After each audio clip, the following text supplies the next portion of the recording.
Hello, everyone, and welcome back to Nexus Commentaries. Tonight we have a very special match. Let me double check the title real quick.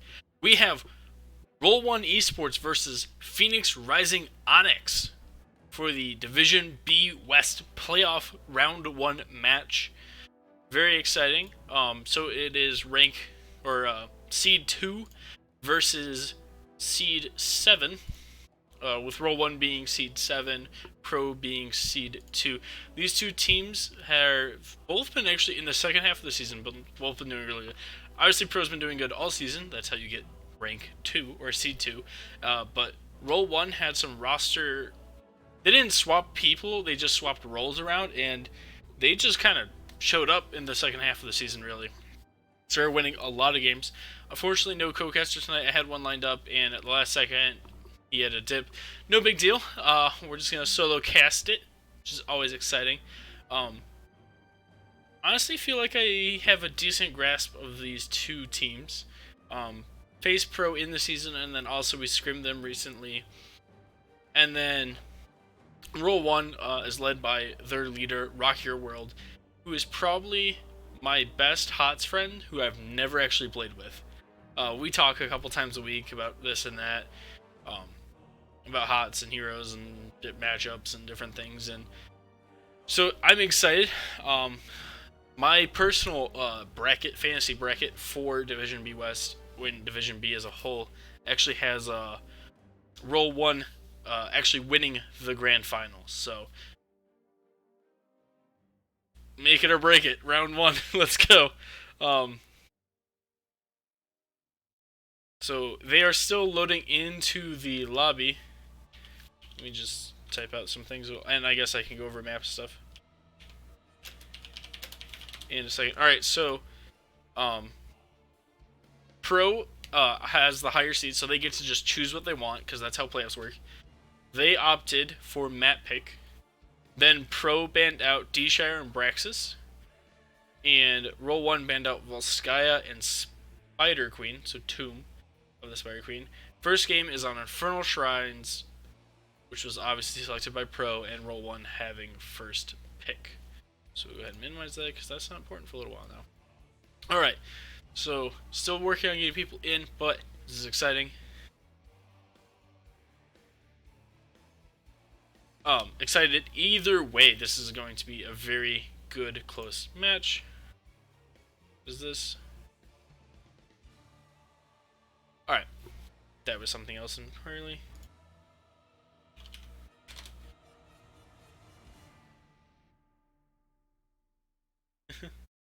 People who are playing right now are asking to co-cast later.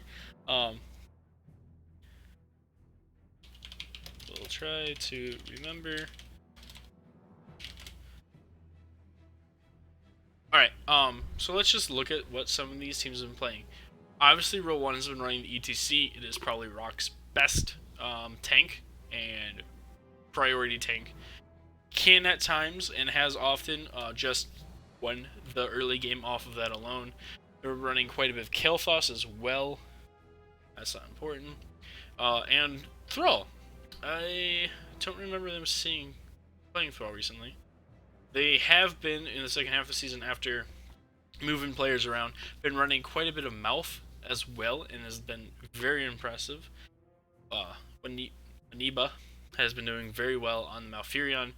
They've played Ariel. Everyone kind of has to have an Ariel player right now with where she is in the meta.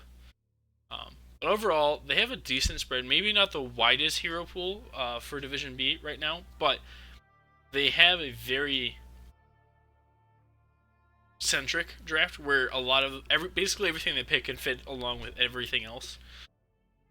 On the side of Phoenix, they actually play fewer heroes. Looks like 5 fewer heroes than Roll1, so their drafts are even more concentrated. But the things that they're playing are very consistent. For instance, Blaze, 15 games so far on Blaze. They just play Blaze every chance they can on the side of Pro.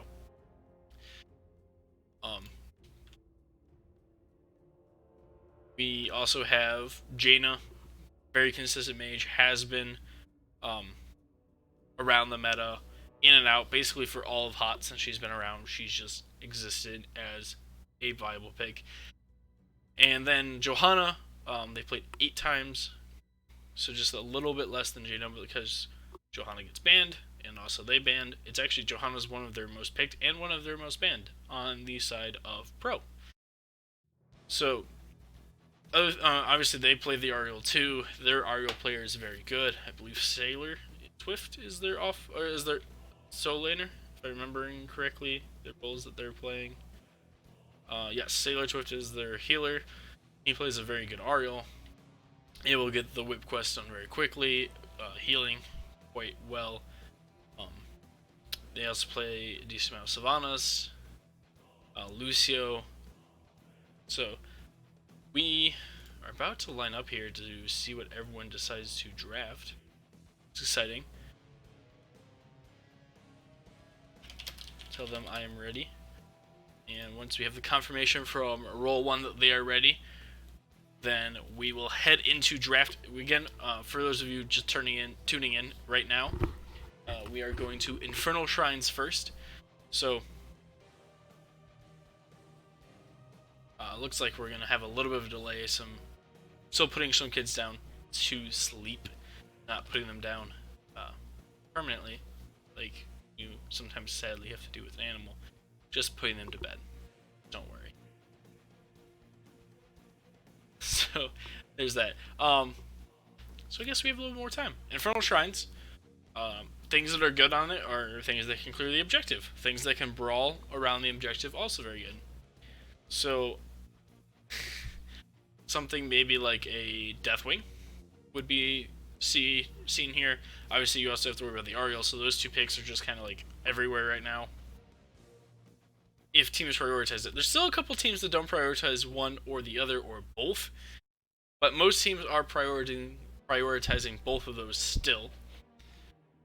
And then we have Roll1 has the Malfurion, which is kind of a threat right now. They have the ETC, which has always been a threat. They have gotta pull this back up now. Roll1. The Kilthos, which would be really good on this map as well. They've played Gul'dan, they've played Greymane, they've played Phoenix, even Jaina, Joe, Sylvanas. So they have like all the options on this map as well. On the side of Pro, we could see a Maiev maybe, Gul'dan, Jaina of course, because everyone plays Jaina. We'll probably see their Blaze picked or banned. On their side, they could go into Urel if it's banned out. They sometimes run main tank Arthas, so we can see if they go into Arthas at all. That would be fascinating to see if they go into Arthas. Again, waiting just a little bit. I thought we were going to start sooner, so I fired this up. Apparently could have waited a little bit. But that's alright. Just means I talk to you people more. So right now we have 2 people in chat rooting for Pro. I won't lie. I'm as I said earlier, my fantasy bracket has Roll1 winning the grand finals,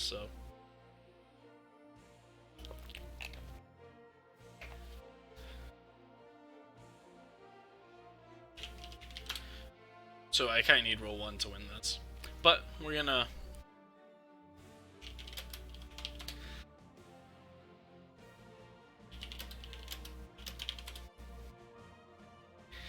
sorry, teams are chatting about the Nexus Edge. If you didn't catch Nexus Edge tonight, it is over on the Nexus Gaming Series Twitch page. So if you haven't seen it, you can go check that out. Divisions B down got their playoff bracket previews, and then they went over all of that, which is why it was kind of off a little bit.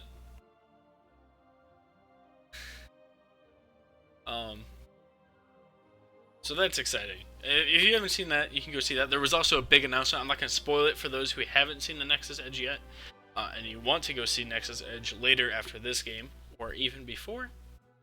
It's not like we're going to have a VOD. You can come back and watch us. I get it. You can go watch Nexus Edge, and then you come back and you can watch this. It is, yeah, so if you don't know, as pointed out in chat, my bow tie, these aren't dots. They're actually little teddy bears. So, that's it.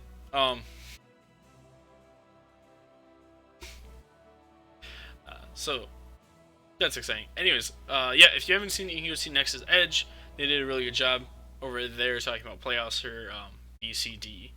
Basically, Division A and Heroic have another week, and they start playoffs next week. So next week's Nexus Edge will contain all of that information if you're more excited about those divisions, of course. Alright, Roll1 says that they're ready. We're ready, of course. I imagine Pro is anxious and about ready to go. They're saying ready, so the GLHFs are coming out, and we're about to jump into the draft of Game 1 of Pro versus Roll1 Esports. Alright, so Roll1 has first pick, which also means they have first ban. So we can see if they opt for the Blaze ban, which is Pro's signature hero. They could opt for they could opt to ban other picks out from them. They're going to opt to ban out Lunara. They do have a Lunara player on the side of Pro. They're banning out the Kael'thas, which makes sense. Kael'thas. So this is just like arguably the best assassins from both sides. So they're trying to limit that. So you still have the Ariel, you still have the Deathwing, which could potentially be the next two bans. We could see the Blaze ban, we could see a ETC ban as well, and we could see Deathwing and Ariel get through and see who picks them up, if anyone.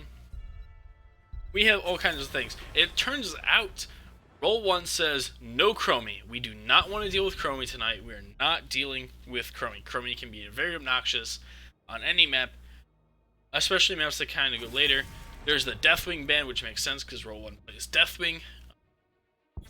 I believe Velvet has been playing it for them. So we will see. Their first pick, I imagine, will be ETC. It's going to be Jaina. They want to secure that, steal it away, because that is a denial pick as well. There's the Blaze, of course, because that is about all he plays. If Blaze is available, they pick Blaze. First pick, second pick, it doesn't matter. Blaze is their hero. That is their guy. There's JOHANNA coming out as well, so that's a very beefy front line, first of all. Just incredibly beefy, right? You have Bunker, Blessed Shield, you have JOHANNA, which is notoriously hard to kill. You have Blaze, which is notoriously hard to kill. There once used to be a meme that went around that said, before you go to kill a JOHANNA, consider the following flowchart. Is there any camps available? Is there a boss you could do? Is objective is up? Is there a building you can go push? Is anyone else alive that you can gank? Because it was just so hard to kill. It's just so hard to kill JOHANNA that it's just usually not worth the time and effort to go try to kill JOHANNA. There's ETC, there's Malfurion. I would argue that in the second half of the season, that has been their two signature picks over on the side of Roll1. Maniba has been doing an amazing job on that Malfurion. Just hard-hitting games with her silences, with her healing, with her roots. She's just been doing phenomenal. Cannot state that enough. I would get a Waniba jersey if Roll1 sell merch. There's a Raynor ban, which makes sense. Raynor Jaina is a very strong combo. Ace in the hole, very good. A lot of consistent damage. Very, very good consistent hero. If I'm on the side of Roll1, I'd consider the Maiev ban right now. The other option would be banning out a healer. They could ban out the Ariel. Ariel's still available. Ariel has made it through to this point. They could ban out an Anduin as well. They didn't want to risk the Falling Sword. It's going to be the Ariel. That makes sense. The Falling Sword Light Bomb combo is available, though, on the side of Pro. If they want to opt for that. That is a very solid combo. Not too difficult. Even if you're not super well rehearsed on it, you can do it easily and consistently. These picks will probably be healer plus 1 DPS. There it is. It's Stukov Sylvanas. So they opt for Stukov. Stukov is just annoying. Honestly, probably in the top 3 heroes I do not enjoy playing against is Stukov. The silence is obnoxious, but it's good. Sylvanas, of course, also super strong. If they win an objective, they can turn off buildings. They can just hard push with it. It's all good. It's all good. I think they have a very solid draft for right now for Pro. Very generically good, I'd argue. There's the Auric HANZO on the side of Roll1. Well, that's an exciting pick. So now they have Mosh, they have Entomb, they have HANZO Arrow, they have Silence, and they have potential Ring. they have a lot of really good CC heavy ultimates coming out from Roll1, and sometimes CC ultimates or just CC in general, of course, is super good. Can't go wrong with going with a CC heavy comp, really. The last pick coming out from Goku here will be none other than Mephisto, which is my personal main and favorite hero. Draft wise, I check for no fun trains. True. Train mount is still banned because it is heavy in the bugs. No choo-choo. Alright, draft-wise, I have to give it to Roll1, purely based on draft. They have a little bit better wave clear post-4 with the HANZO, JOHANNA combo. They have really good sustain with the mouth. They have solid all-around draft. Lots of CC options, a lot of setup. But going into Game 1 of Division B West Playoffs, we have Phoenix Rising Onyx. We have Goku on Mephisto. Chronovest on Blaze, Sailor Twift playing Stukov, Kurama on Sylvanas, and Sir Noble playing JOHANNA. On the side of Roll1 Esports, we have Rocky World playing ETC, Alberto on Leoric, Waniba on Malfurion, Velvet playing Hanzo, and Zad on Jaina. Type in chat who you think will win / who you want to win. Type both. Who you think will win and who you want to, and / who you want to win. Think and then want. And then you guys can debate it as the game goes on. Alright, we've loaded in. Here we go. So we do have a Sylvanas. So we could potentially see a tower cheat somewhere, but with Mephisto, I doubt it. So we will see how that goes. Q talent quest at 1 for Mephisto. Mathematically, it is the strongest talent still in the game. For Mephisto at level 1. Between the CDR plus the bonus damage, it just has the highest DPS talent for him currently. Fetid touch, you see that sometimes on Stukov. Stukov right now is probably very well balanced talent wise. Celestial alignment, which is really good, adds to the DPS. It looks like we're getting Q build Hanzo, and everything else is pretty standard. It is Q build Sylvanas, so I guess that's worth noting as well. Nice little banter back and forth in chat. Always nice to see two teams being friendly with one another as they're throwing things back and forth, waiting for the minions to catch up. There goes the link forward from Mephisto. Not a whole lot of damage coming out from him there. Solid power slide. There's the root follow-up. Root's gonna land on Blaze, but that's about it. I think Mephisto actually got rooted there too.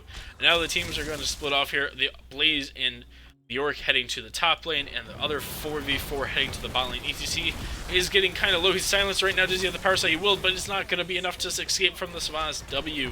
First blood going over to the Phoenix Rising Onyx. They're going to go ahead and clear out the bottom lane, get that rotation advantage potentially. So just going to launch some W's here. Meanwhile, in the top lane, Alberto actually has the HP advantage currently. About even on mana. You have Goku here in the mid, and then you still have the 3 min party down here going for that bot camp on the side of Pro. Pro, one of those teams very heavy in their engages, very aggressive playstyle coming out from them. At one point, they were running like a 13-minute average game time, which was just ridiculously fast. They're going to go ahead and cap bottom camp. Meanwhile, Roll1 is going to be working on their camp. They are mounting up here, or well, stepping up here. But now it's a 3-man invade. It's currently a 4v4 as Blaze is also there. Velvet in trouble, but he gets the jump before the silence lands. And then they're Roll1's just going to hand over the camp there to Pro and back off, figuring out they'd rather just defend it than risk dying over it. Velvet will go ahead and work on clearing that while Pro goes ahead. They cleared some bottom XP, and now they're going to go ahead and head over to their middle siege camp. Roll1 kind of shoving in the minion wave there in mid lane. We'll see how they end up doing. They don't miss any XP on the side, Pro. Nice job. Both teams hitting level 4 pretty even currently, as JOHANNA will actually give them a slight edge by getting that like double wave there in the mid lane. Roll1 just going to go ahead and finish up clearing up bottom camp right now. They haven't taken too much structure damage, like half a mid tower is about it. Meanwhile, in the top lane, they've actually taken about half the gate, half a tower. Alberto doing a very good job, apparently, of pressuring up there. Now we have Goku, Kurama there on the Bruiser camp, trying to position that up, using the Blink for a little bit of damage. It's only like 80 damage. Blink is 95. It's less than 100 damage. See if we can find minions. This one looks like it will die soon. How do you hit this one? Alright, there we go. Alright, so it looks like Rock is going to run bottom, get some XP. Looks like they're going to soak a little bit more. Picked up their bruiser camp a little bit later. Blaze is actually heading towards middle. I'll scroll back up to that. Alright. Now we have Blaze. He's getting some XP. We're going to watch Blaze because a lot of times Pro engages off of Blaze here and not the main tank. A little bit of split here on the side of Roll1 as Blaze is going to come in from the side and stun out Mouth. Meanwhile, ETC is in the backline with Mephisto. Now you're going to clump up a little bit. There's the power slide over 2 from ETC. Blaze is getting a little low, but so is Alberto. But it doesn't matter because Blaze is a little bit lower. It's down to 200 health. Alberto, though, so is Zad in the back, though. Who's going to be the first to fall as there comes the stun onto JOHANNA, saving Alberto. Nobody's dying in this fight. Both teams excellent sustain, excellent beefiness, a lot of bulk, as the Pokemon community would say. As now it's going to be Roll1. They're going to tap. They're going to step back up here a little bit. It is currently 33. There's a nice route onto Blaze and then followed by the power slide. That's going to be Blaze. He's going to be the first one to fall in this objective. Sir Noble's trying to step up there, but fighting in this choke isn't going to do too well against the Jaina. She has cooldowns available. Velvet taking quite a bit of damage on the side of Roll1. There's another power slide. It's going to hit 2 this time. There's the root onto JOHANNA, but it is JOHANNA, so she does have the unstoppable. There's going to be the condemn coming out. You're going to save Goku there at 200 health. 300 health left on Rock as he pushes it to the limit on the ETC. Now Roll1 needs to back off and start getting this objective, but they're going to lose it in the end anyways. As the it looks like they're just going to give it in the end. They're just trying to delay it. They're just trying to run down. They're grabbing 7s. They were a little bit slower on picking up that talent. And it looks like they're just going to forfeit, understanding that 33, I think it was like 33 to 9, is not going to allow them to catch up, so might as well give it. Could try to get a little bit of an XP, maybe come back or get ahead. Here comes the first Punisher. It will be the Mortar Punisher. There's going to be the jump onto HANZO there, followed by the Silence. He actually got quite a bit of damage there before he was able to leap over the building. And now they're just pinging like they're going to give up the 4 here, but that might not be the play. As HANZO continues to poke it here, I feel like they're missing a lot of health.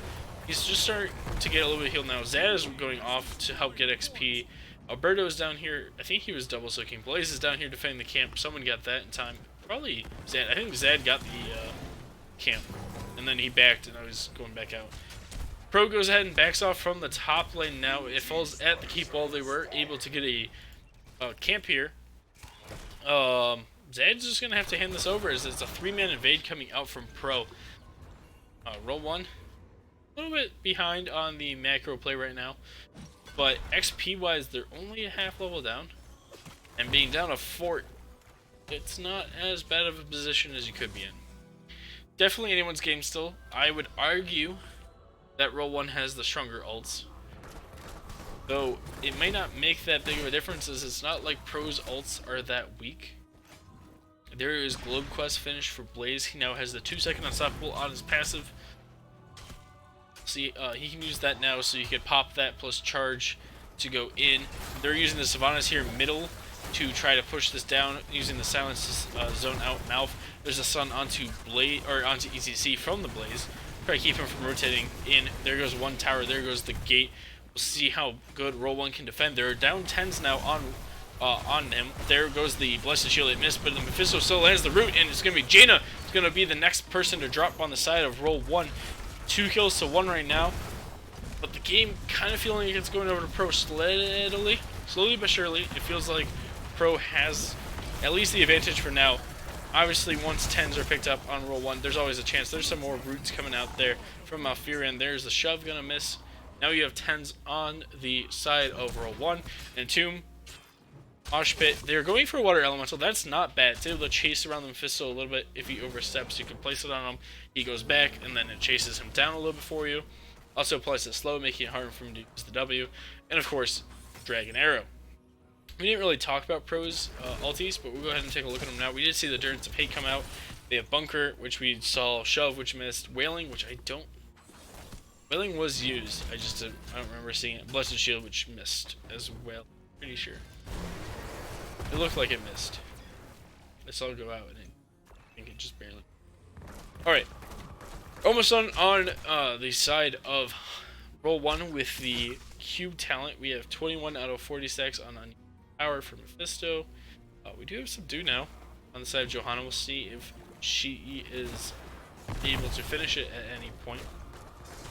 Kurama there on the... Alright, Kurama there with the help of Sir Noble and the Blaze are able to go for the bottom siege camp. Meanwhile, the Bruiser camp is actually pushing for Roll1.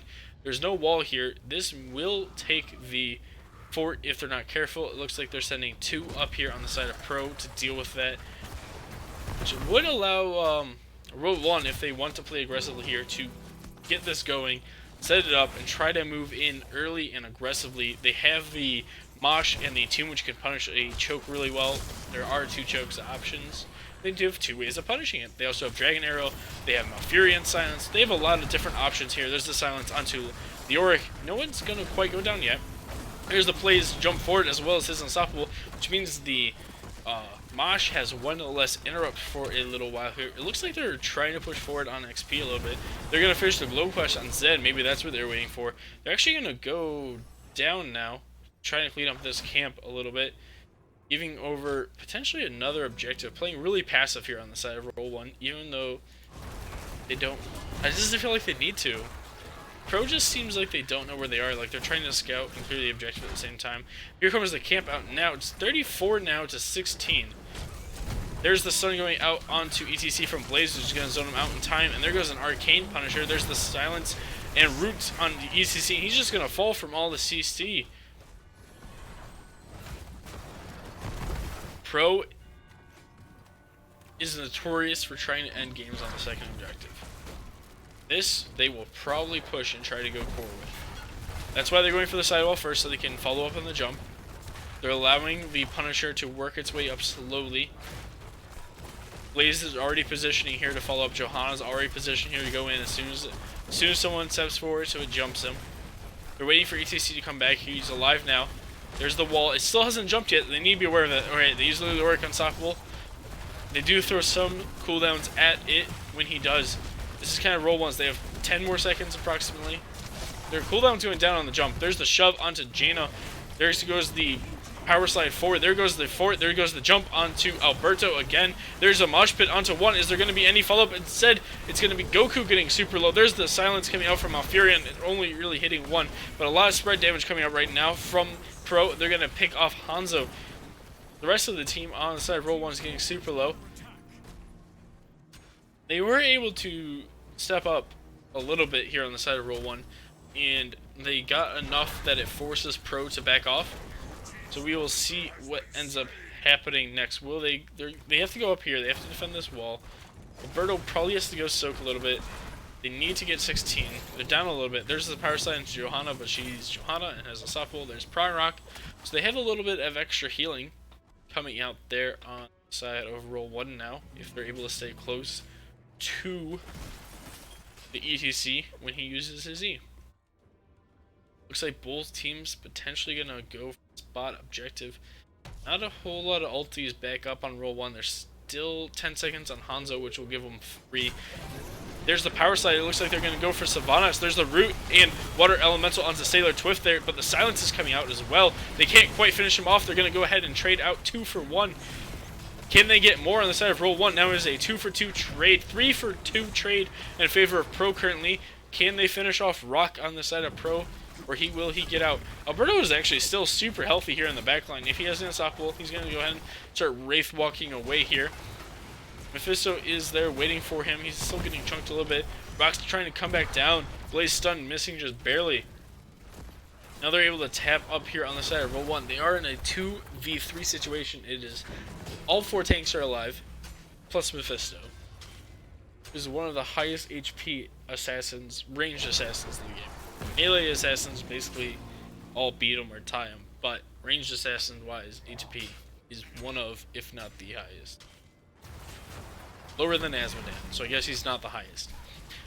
Pro doing another camp invade here into Roll1's middle siege camp. Alberto working on 16 still, as well as Rock, while the rest of the team, which is just Rez, or go for this Bruiser camp in the top lane, which will help push it out. Now, Pro's going to go for their camp. The next objective is bottom, which both teams have a fort here, so it's not as critical for Pro, but if they give it, they may end up losing as Pro. If Roll1 loses objective, Pro could just try to like bum rush mid instead of get fort and then bum rush mid, and maybe they can get the keep or core. Both teams just kind of do that XP game now. They are on the race to 20 as Blaze is double soaking bot. Meanwhile, it looks like Roll1 wants to gank top. Where Pro is playing really safe, so they're going to try to maybe catch them out here in the middle. Nope, they're just going to go for the XP here in top lane. Defend that bruiser camp now as well. Waniba posted up for vision a little bit in case they go for an awkward sideways gank from Pro. This is a 5, and then 5 down here for Pro. Looks like they're going to run forward with the Sylvanas. They saw Pro top, and now they're just going to use the Sylvanas passive. They're going to kill bottom well. Now they're going to try to kill the fort as well. This could be bad. Rock's not mounted right now, though, so that slowed down the rotation a little bit. We'll see what ends up happening. There is the power slide onto Blaze. He's going to pop on Supple. There was the bunker, so the Tomb lands as well. Shoved back on Jaina. Meanwhile, Blaze is able to bunker dance a little bit to avoid taking too much damage. There is going to be the mosh pit, but it's going to be interrupted. There comes Malfear and Silence as well. Blaze is down right now, but who else is going to fall? There's the condemn from Jaina, but it's going to be ETC going to be the next to fall. Juanita here on the side trying to box down Mephisto.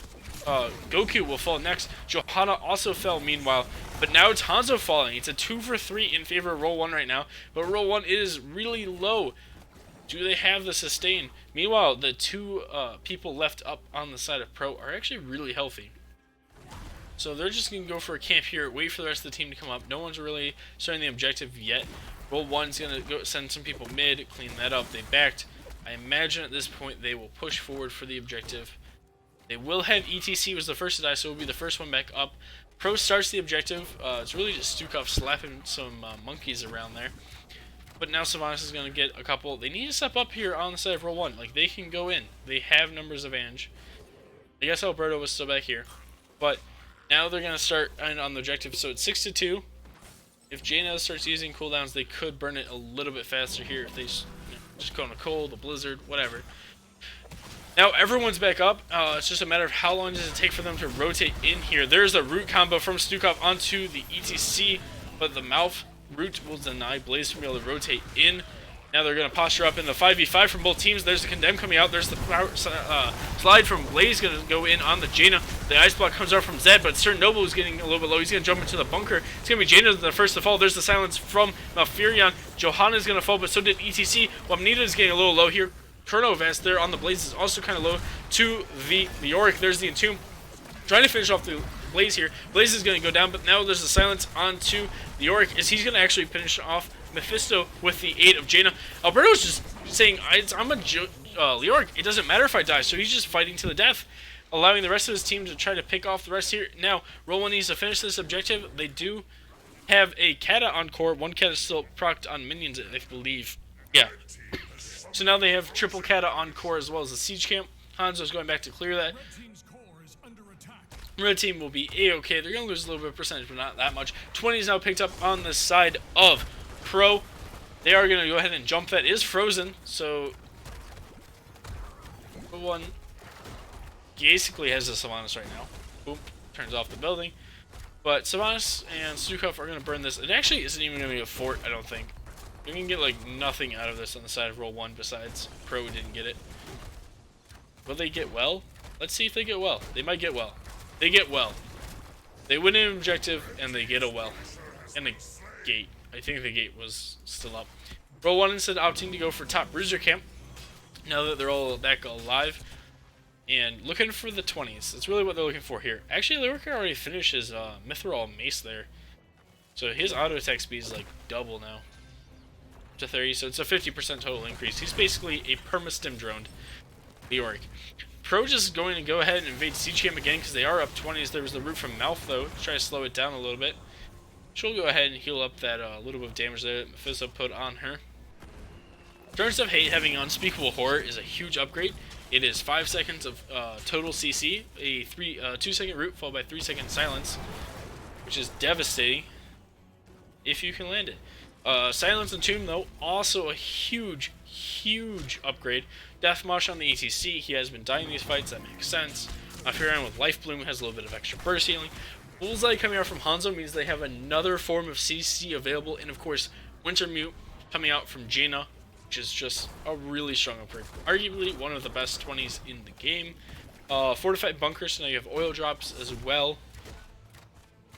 Extra armor when you leave, extra duration on the armor. Top off now on Stukov, so until you get them a little bit lower, they're super beefy. Both teams might end up fighting over this. A Wailing upgrade and Blinded by the Light to finish this off. There comes the Mosh Pit, though, but it's going to be interrupted by the Blaze. Now it's the Silence, but the Root from Malfurion on the side here is going to finish off Stukov. Now they're going to also get Mephisto. Now the Silence and Tomb coming out. Is it going to be enough for them to get Jaina? Looks like or JOHANNA. It looks like the answer is no. Basically, it was 5 ultis into 3 ultis, so 5 ultis win. That was gross. That was very gross. That was, I believe, Malf Root onto 3, into Hanzo Arrow, into Malf Silence. And they just deleted them in the... Well, they got 2. So now Roll1 has map control. They have kill advantage. They have 30 seconds where they have man advantage. Leo's in the top lane trying to push that out, make sure that Keep stays alive. The other 4 members of Roll1 are going to push in with the Siege Camp and try to pressure mid. Next objective is top lane, so it may be beneficial for them to go up there. But Leo is going to start heading back down. 10 more seconds here. They're looking to get a fort. Roll1 is looking to get their first fort of the game. Minions about to step up here. They do have the extra Life Bloom, so ETC's health bar not that important. They actually popped Water Elemental here, which is kind of a bigger ult for them, and it's gone already without any Wintermute value. Looks like Alberto may posture up here. Are they going to look for it? No. Alright. That would have been big. They could have. What would have happened? If he was still here, let's see what happens. He gets scouted right as Blaze gets on top of him. They might have been able to get a Blaze kill. Alright. But it doesn't matter because they didn't opt to do that. They instead opted to go top lane, which is where the next objective is. So now the oil from Blaze is going to scout out that bush for him. They got 8, and now they're backing off, looking for better positioning. Velvet's just going to poke it down with Q a little bit. And they don't need more levels, so will be the time for them. Jaina starts to pretend, or Joe starts to back a little bit. Rock is the position. He's only the tanks in there. There's the root combo from Stukov, and then it's going to be jump forward from Mephisto. And Tomb barely missing on the Stukov. He went for the Mephisto, who just got pulled back anyways. Rock's down to 400 health already. Meanwhile, there's a big 3-man silence from Malfurion, who just walked in the back there. There's the Death Mosh onto Mephisto. The Hanzo Arrow will follow up, but there's the Blaze Stun. He's not enough. Alberto getting a little low now, but so is Sir Noble. Alberto is going to back off. There's a huge shove onto Waniba there, pushing her really far back. Velvet now in trouble because of that, and Velvet's going to fall. Next is going to be Leroy. This is going to force Roll1 to back off. Will they opt to do the objective, or are they just going to run mid to end? It looks like Pro is just going to make the play to run mid and end. Zed's running mid as well. If Zed's not careful, Zed I think saw them. Zed saw them just in time to know they didn't have time to clear those katas and stuff. If he doesn't want to die right now. They have to defend for like 20 seconds for ETC. They're actually calling GG already. It is 69% left on court. Nice. As they missed the shove there onto Sailor Twift. But now he's going to get the root combo in return. And it's actually... Ooh, Zed barely surviving. And there's the ice block coming out. Or enhanced ice block. But in the end, it doesn't matter. Jaina's going to fall. But so is the core. Game 1 going over to Phoenix Rising Onyx.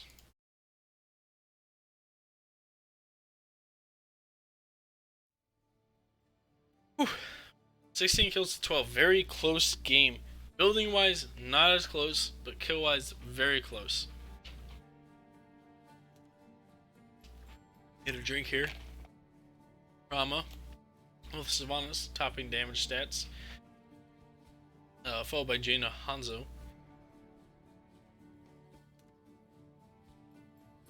Death count. York topping the XP. We saw him go off and side soak a lot. That makes sense. Ooh. So that was game 1. Division B West playoff. Both teams had a chance. I mean, there was some back and forth in that. There were some team fights that were, I mean, for all intents and purposes, basically a 10-man wipe, as everyone just, you'd have like 2 on each side left, and they'd have to back, and can't really do much in that situation, because everyone's back in base. So, if you're roll 1, you probably opt for map pick. Probably want to go to a map you're comfortable on. At times they look like they may not be that comfortable on Infernal. So maybe they opted for a different map this time. So we'll see. They could go to D-Shire. They could. I know they've done well on that map. Let's actually just pull up the stats real quick. I have it open as well. Roll 1. Infernal Shrines is their most played map. Do not have a super strong win rate. Followed by D-Shire, followed by Tomb. Tomb, though, if I remember correctly, Tomb is basically tied for second place as the most played map for Phoenix Rising Onyx. They actually have a 100% win rate on the map. Volskaya is their number 1 map. So they're very obviously enjoy brawl heavy maps. Volskaya, Infernal, Tomb. Very brawl heavy because the first 2 pull you together for the objective, right? Volskaya, going for the point control, you're going to fight. Infernal, you're going for the shrine, you're going to fight. As 5, because there's only ever one objective. Tomb, very small map, very easy for rotations, very easy to start forcing 5v5s very often. So that is what they can go into. Yeah. Their other option, of course, is just go for first pick and go, alright, we want the Deathwing, we want Ariel, we want something happy on.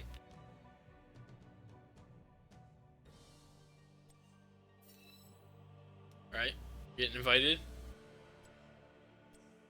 Must have missed it in chat because I was looking away. Nope, they just didn't post it.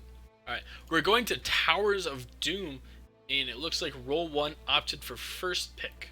So Roll 1 taking first pick, they just want a comfort pick, the strongest comfort pick they can get. That's all they want.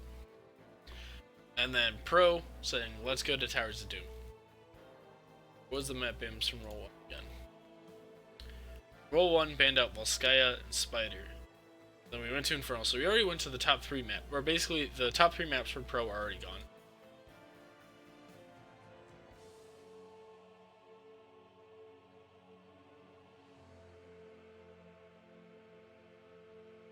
Sorry, got distracted for a second. Alright, so Roll 1 opted for first pick.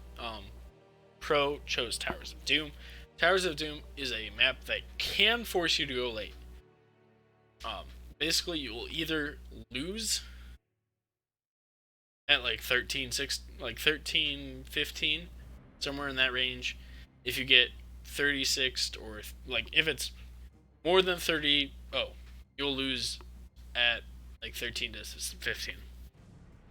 If you don't, you basically always make it to 20. I feel like every time I see this map these days, someone just gets shut out. And they always end at like 13, 16 now. So, if Blizzard wants to make this map last longer, they need to increase the time in between objectives. That's about the only way you can do it. Or less objectives. Just like more frequently 1-ofs instead of 2-ofs. The 2-ofs and 3-ofs are nice sometimes.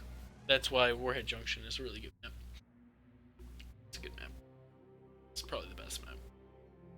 I actually generally like Warhead Junction. And Lost Caverns. I think both those maps should be in NGS's map pool.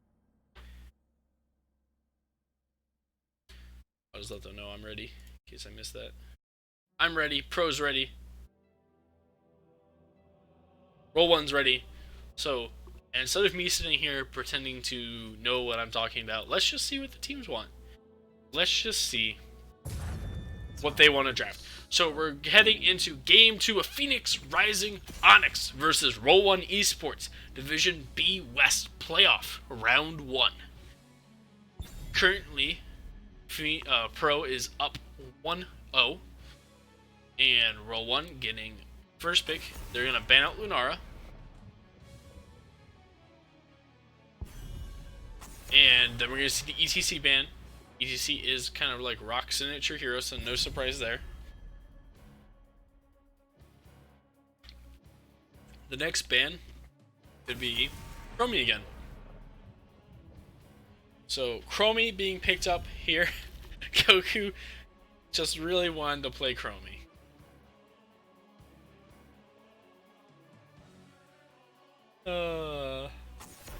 Alright, and then the Jaina ban. So Phoenix Rising Onyx opting to ban out two heroes that they probably got annoyed with last time. And Roll1 banning out the same two assassins, saying we don't want to deal with that. Deathwing being picked up here for Roll1. So this gives Pro the option of Ariel if they want it. They're going to do Blaze JOHANNA again.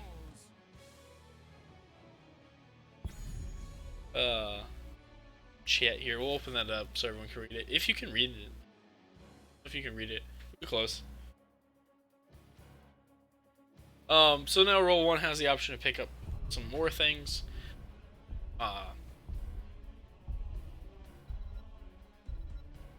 Still arguing about the Lunar ban. There's the Malfmurden. So there comes the Malfurion again. On the side of Roll1. And then, so a lot of the similar picks, well, Pro picking the same things, Roll1 not. So there's going to be a Raynor ban, very consistent hero, very steady hero, very good at just being able to stay far back and those right click things. So we'll see what Roll1 opts to ban here. They could ban a healer, they could ban out something like the Greymane or like Deathwing counter. Really don't need to ban Mothiel because they already have Blaze on the side of Pro. They're going to ban out the Ariel, makes sense. Really obnoxious to deal with. So they'll pick a healer plus a DPS here. They can go for a Greymane and just bullet the Deathwing. You can go into like an Anduin for Falling Sword Light Bomb. They could do Lower Salvation maybe. They're gonna do Stukov Greymane, so they are gonna take the Greymane. Most likely he, like 90% of the time, he's just gonna go bullet. He's just gonna bullet Deathwing, and then Deathwing is gonna be like, well, that sucks. And that's really what playing Deathwing into Greymane is. It's really just like, I ate a bullet. Well, that was fun. Nice fight, everyone. But if Meridian can eat that for him, and takes like third win, that's super good. There's Orphea and Ragnaros coming out. Little baby Rag coming out for Roll1. Lava Wave, always an option. Gets some extra XP. Can use his passive to stall. They could also Deathwing offlane. But it looks like he's a 4-man Deathwing. Not overly surprised. I know Roll1's played 4-man Deathwing a couple times. But Rag coming out in the Fireboar. So that's, what, 2 raid bosses from WoW? And there's Kael'thas, a Shalinore coming out from Pro. So a little bit of spread damage, which kind of makes sense a little bit. Like Deathwing, get a bomb on him, he can probably spread. Burden, Rag. Orphea is kind of trying to weave in and out of the... Orphea's trying to weave in and out of the fight with Q's there. I do have the language filter on, so we are not having to deal with all of their profanity. Stream, we try to keep it safe for kids. You know? Block out that profanity. Alright, so game 2. Phoenix Rising Onyx versus Roll1 Esports. We have Goku on Kael'thas, Rama on Greymane, Pronovast playing Blaze, Chernobyl on JOHANNA, and Sailor Twift piloting Stukov. On the side of Roll1 Esports, can they pull off the reverse sweep? Will they lose 2-0? It's Rock Your World on Murden, Alberto on Ragnaros, Wamniba on Malfurion, Velvet on Orphea, and the big man himself, Zad, on Deathwing. Towers of Doom. Alright, so we're going to have Globe Quest, and we're going to have Fetid Touch again. We're going to have, of course, Mana Addict. It's Hold Your Ground again. Well, alright, so then it's going to be Viciousness coming out from Greymane, and on the side of Roll1, we have Perfect Storm. A quest that can stack up to 65,000 times. Will Rock Your World cap the quest? Let's find out. E-build coming out from RAGNAROS a little bit, very good for boxing and melee. Celestial alignment, of course, once again. Ancestral strength with its recent change in draconic might, which you really only pick into Greymane, in my opinion. But we'll see. Big Greymane taunt come out there. Both teams just thrown out CC, and now we have a pause. Sailor Twift has left the building, everyone. Deathwing is about halfway through his first plate. Rock is healing up a little bit of health that he's lost. And just waiting for Sailor Twift to come back. I am listed as referee. I have to unpause the game. We can just sit here forever. I could hold these teams hostage. So they're going back and forth joking about why Sailor Twift left. Like he didn't pay for his internet. Sir Noble says his toilet broke and now he has no chair. Implying Sailor Twift sits on his toilet while playing. I realize I'm bouncing my leg and that's bouncing the camera. Apologies. But just some friendly banter from the teams right now. We already went over the talents. One stack of Perfect Storm. Only 6,499 more to go till he finishes that quest.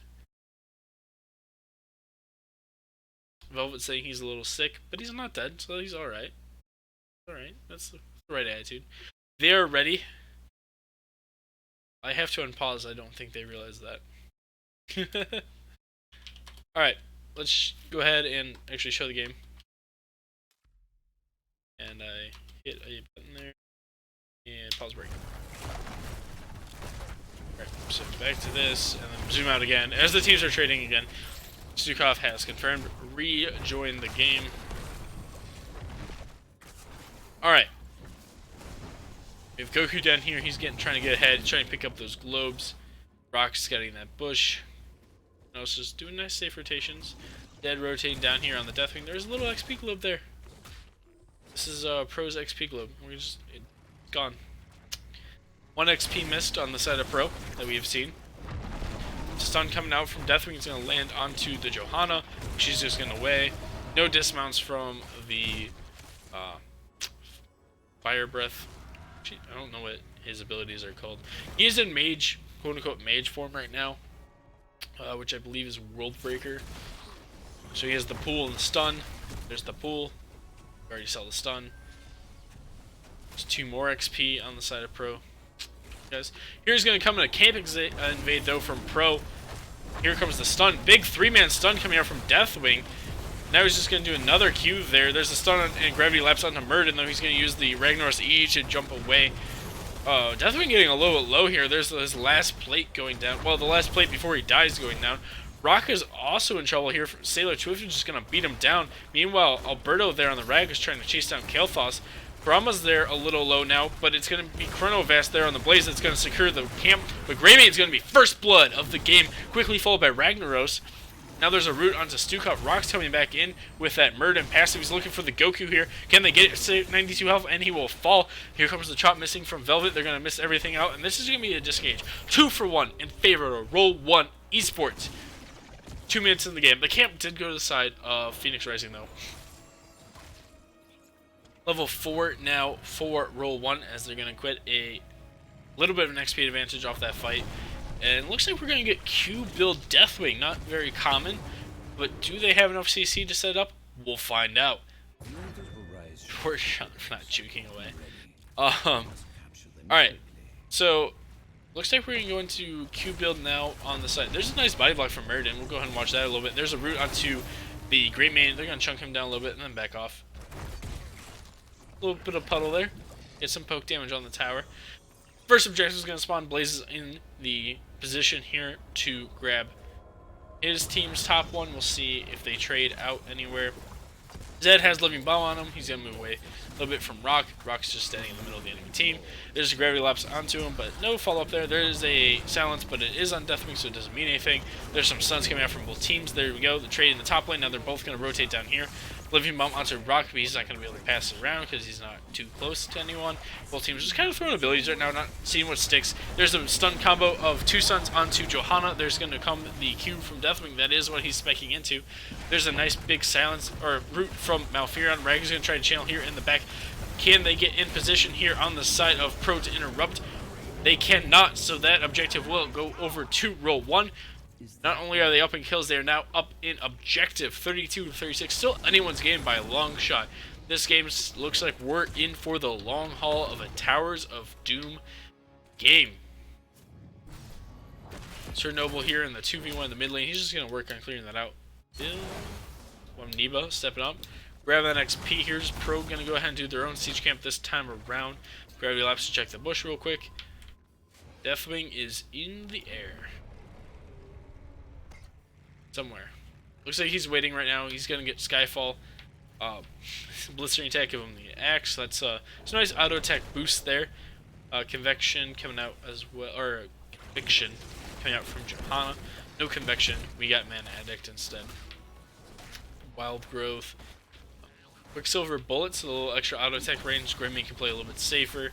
Burned Flesh there. So he's going to spec into Q build onto KT, try to get that percentage damage there, maybe a little extra damage onto this Deathwing. I'm going to go ahead and drop his Q there. Where's this one? It's the cost. There's the stun CC chain onto Murden, and he's going to go ahead and be the first to fall in this engagement, and probably the only one to fall in this engagement. 25 seconds left on the next objective. They did cost Pro a little bit of XP in the top lane, like all of this XP. It's going to cost him potentially a little bit here in the mid lane. They're going to take away the siege camp, which will probably secure the rest of this wall if Roll1 is unable to defend it.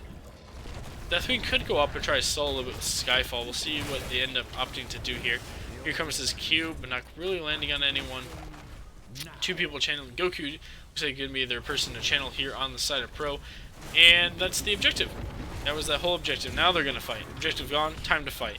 Blaze Stun going to run into Deathwing, so it's not going to really land into anything. And there we go.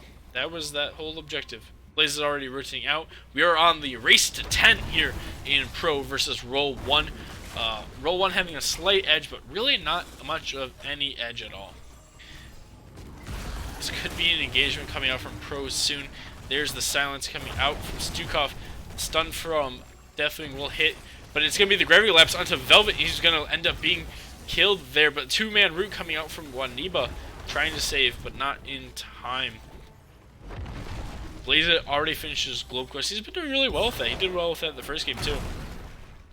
Alberto gonna back off. He's gonna burst a little bit here in the mid lane.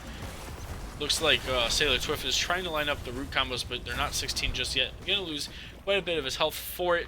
Not quite enough to die just yet. There's another Q coming out from Deathwing. Just a very noticeable hero.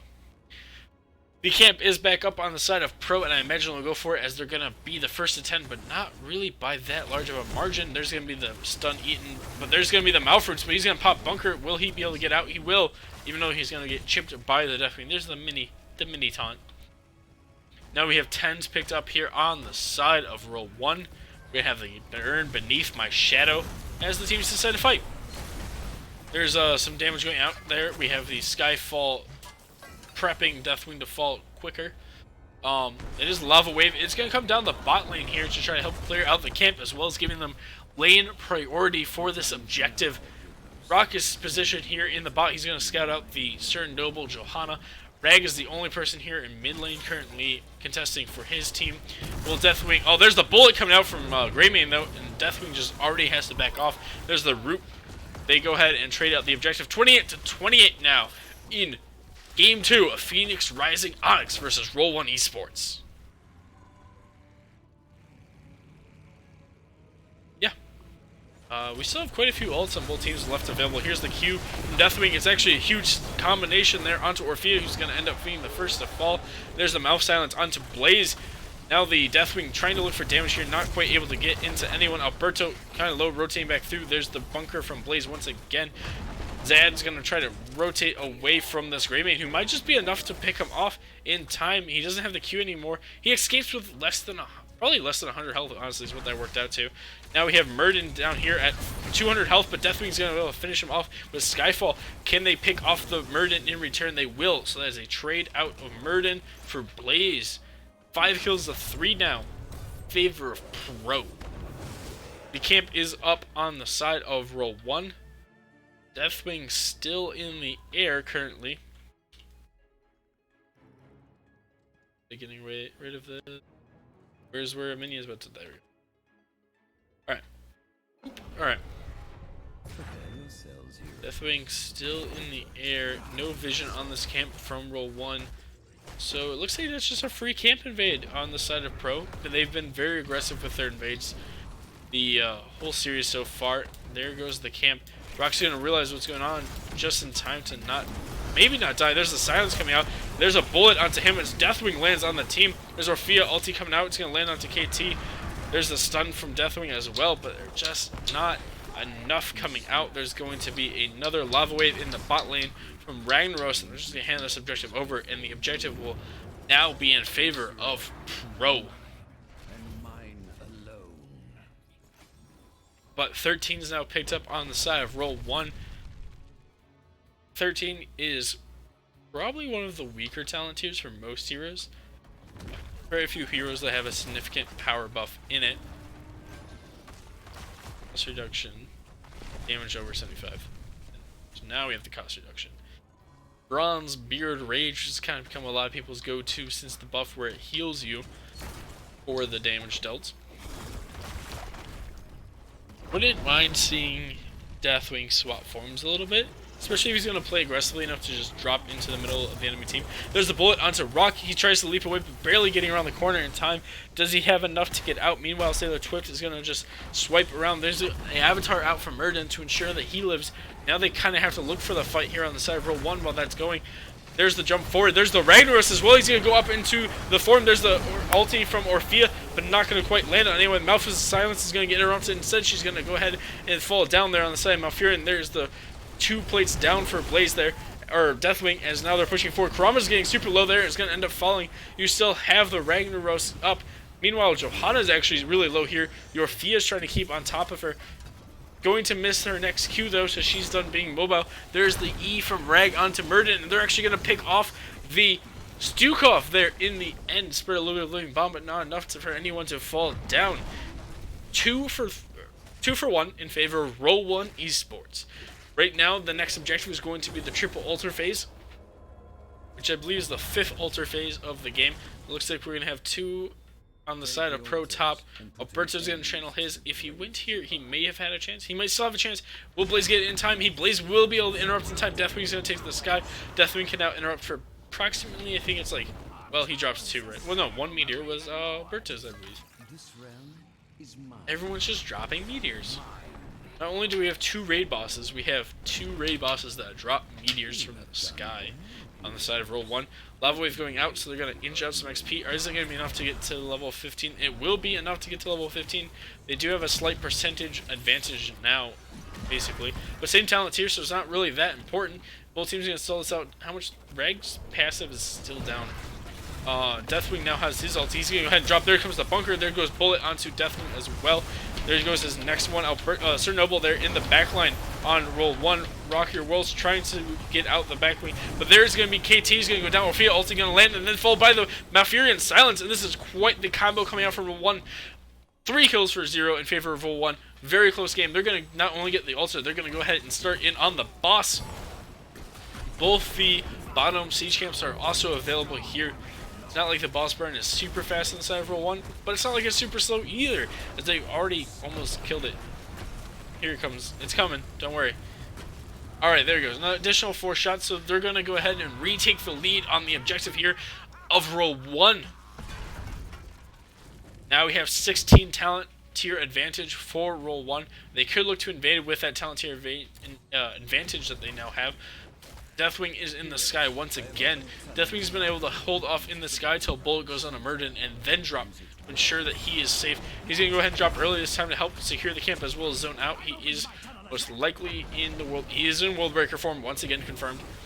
There's the Q from the KT. Here comes the little siege. I don't know what that last one exploded on. It didn't look like it exploded on here. It is the 16 configuration on the Deathwing. Able to put some extra explosive AoE damage on his Q if he's able to do 600 damage to an enemy hero. Additional 187 damage over 4 seconds while burning the explode every 1 second to $150. Alright. Level wave going out to the top lane, which allows Ragnaros to soak the lane, while also helping pressure the team as a 5-man, which has been working very well for them so far. Roll1. Are they going to be able to secure this tower in time? They're definitely not going to take all 3 minions to explode this, as now 16s are picked up on the side of Pro, which is big because they do have Executioner now. I thought he was going to go into percentage damage, but he went to Executioner here on the side of Greymane, so a little bit extra auto attack damage there. Fully Renewal, Super Strain will be really nice for them as well. Nice 3-man stun coming out from Zed there.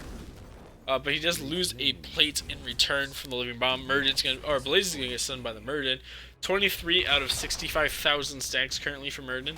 It is a double top. Alberto's already finished with the channel on the side of Roll1. It looks like they're just going to trade this out. They are up 12. Well, now it's 12 to 16. Alright, 12 to 16 is the objective count so far, or health on court remaining. It looks like Roll1's going to look for a bush party here. Maybe. Nope. Zed is, though. The would have been scouted out. And now there they are.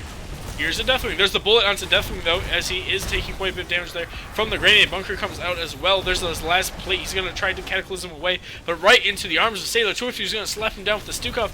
Now it's going to be the Ragnaros is going to be the next to fall, but they're all getting low there on the side of Pro. Can they finish anyone off? No. Waniba is going to fall instead after stepping forward to land the silence. Twilight Dream not quite enough. 3 kills now in favor of Pro, as now they're going to look to retake the bot lane here. There's bullet onto Murden, but it is a Murden, so once his passive starts ticking up, it'll be good to go.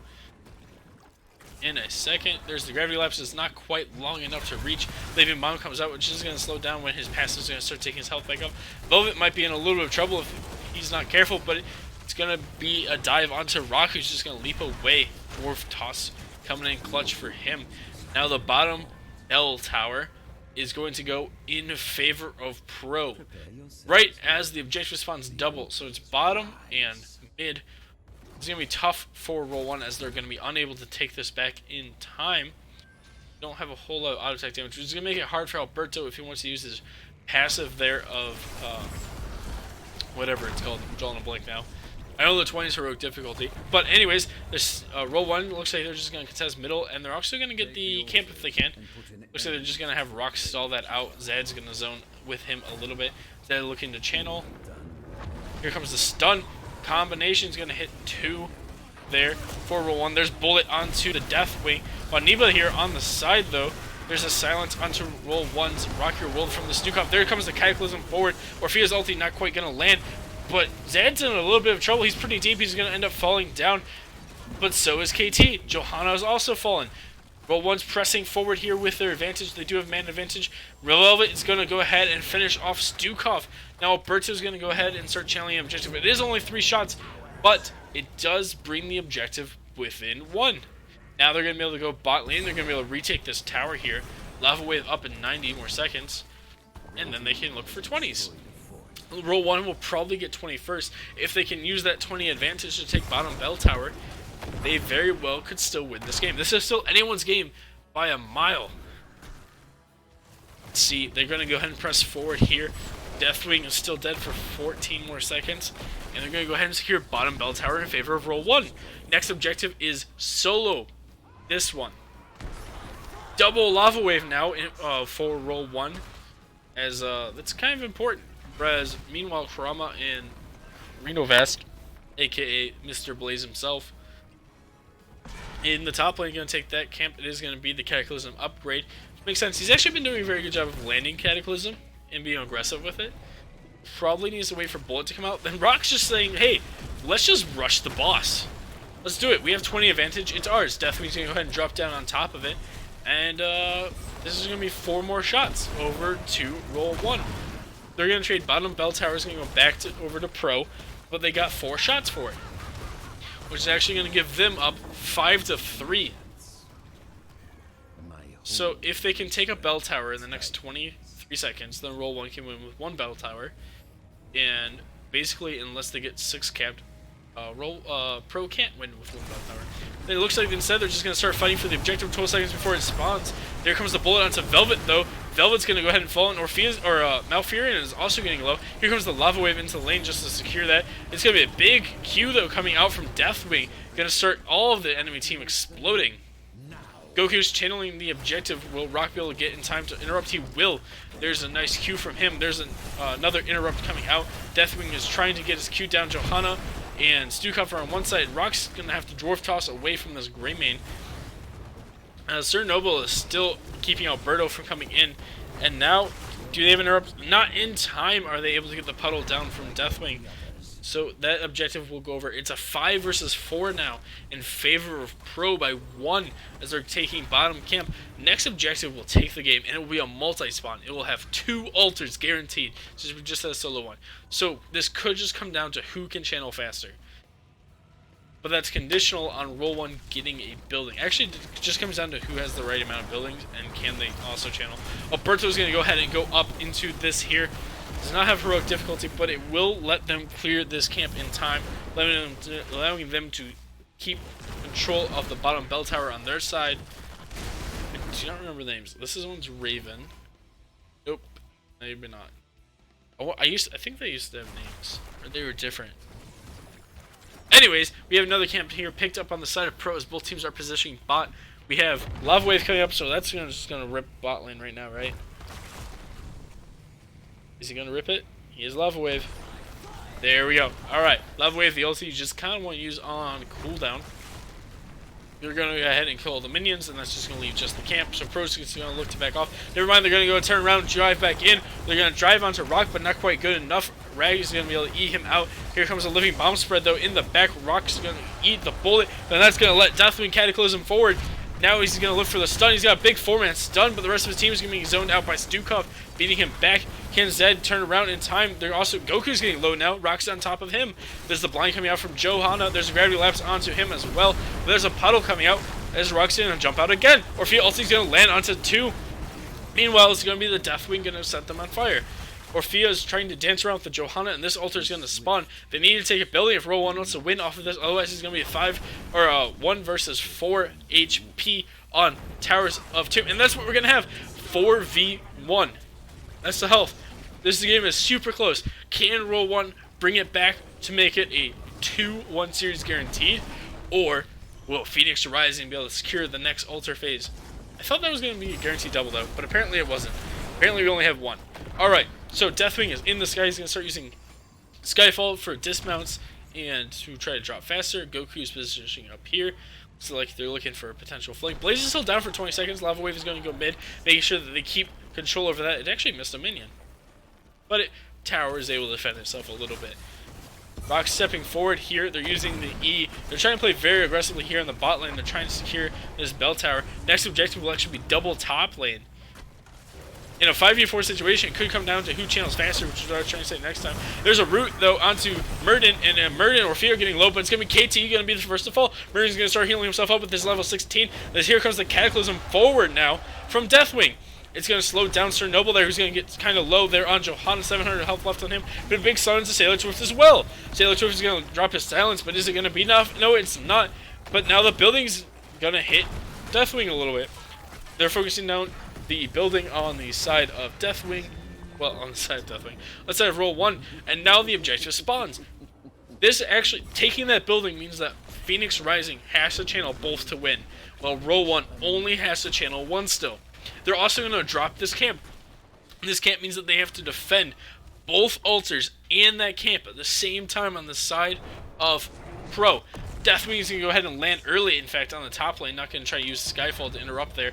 Both teams have 20 advantage. To take a quick look, we're going to go ahead and drop this so we can watch it. Velvet's going to try for the channel right away.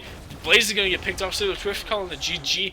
as Kurama's trying to channel. Kurama will get the channel off, but it won't matter in time as there goes the core. Game 2 going over to Roll1 Esports, taking us to a 1-1 series. Whew. What an intense game. Phoenix Rising versus Roll1 Esports going to Game 3. This is important. Both teams need to reset now. Reset emotionally, reset physically. This is it. Their playoff life is on the line. It's a best of one now. We'll take a quick look at these stats, and then we'll... Deathwing topping the hero damage at 106k. Greymane followed behind at 83k. A lot of his was bullet damage. A lot of bullet damage. Hitting Murden and Deathwing pretty consistently every time it was up. Waniba at the bottom there. Healing wise though, Stukov and then Waniba and then JOHANNA with the level 20 AoE shield talent. Whew. Exciting. Whew. Very exciting. 5 to 4 health, 1 to 4 health, and then like 0 to 1 health basically if you let the shots from Pro also land. What a close game. I need a drink. Alright, we already have a lobby up. So Pro opted for map pick. Decided, hey, Curse Hollow's the place to go. And Roll1's going to have first pick again. Whew. Wish the team would slow down a little bit just so I could get a breather. I'm excited for this though. Let's not wait too long. We're getting the last player for Roll1 into the lobby. And then we'll probably jump right in. Going to Game 3. Best of one. Best of one for first game in Division B West playoff. As they were talking about Nexus Edge, anybody, with one exception, in Division B West can beat anyone else in Division B West. Pro saying they're ready. I am more than ready. I hope you guys are ready. Type in R in chat if you're ready to go. Roll1 says that they're not ready yet. They want a bathroom break. Understandable. Understandable. Goku now counting up instead of down. So we're going to Cursed Hollow, so Deathwing could be a ban here. It kind of feels like it has to be.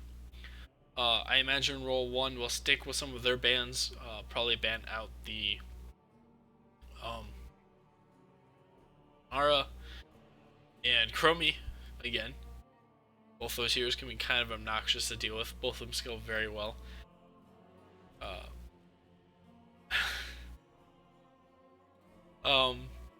Other bans could be the ETC could get banned out again against Roll1. They could ban out Malf now. Malf has been putting in work for them. I'm honestly surprised people aren't just banning Malf into Roll1 yet. That's coming. Coming.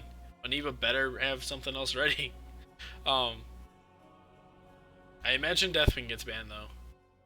For sure.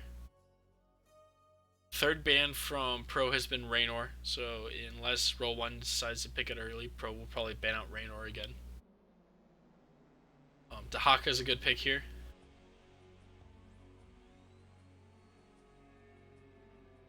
Dahaka is a fun pick. I'm trying to pull up my stats again. Alright.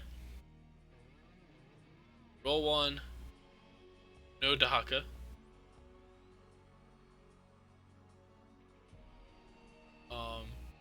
Pro. No Dahaka. No one plays Dahaka right now, apparently, between these two teams. Could see all kinds of other picks, though. Both teams still having heroes they haven't shown off this series. It's actually the 5th Deathwing game for Roll1, which brings them up to 60% win rate on them. They're 3 and 2 on Deathwing on the side of Roll1. Second game was Rag, though. 100% win rate on RAGNAROS still for Roll1. As we're waiting for Game 3 between Roll1 Esports and Pro, this would be a great opportunity for you to cheer on your favorite team between the two, as they would have time to check the chat if they want to right now. Just saying. I'm excited. I'm really excited though. These games have been close, and now it's game 3, best of 1. Who is going to be able to reset mentally, reset physically? Like, going into game 3 is fatiguing in a playoff series, especially. Like, these are like, right now playoffs are still best of, or is still best of 3 until the final and the grand finals. Rock says they're ready. Roll1 is ready to rumble now. I will signify I am ready once again. I hope chat is ready once again. As we are heading into... We're waiting for Pro to say that they're ready. Alright, they didn't say anything. We're just going. Alright. Cursed Hollow. Game 3. Phoenix Rising Onyx versus Roll1 Esports. First pick going over to Roll1. Roll1 actually having first pick the entire series. Waiting for players.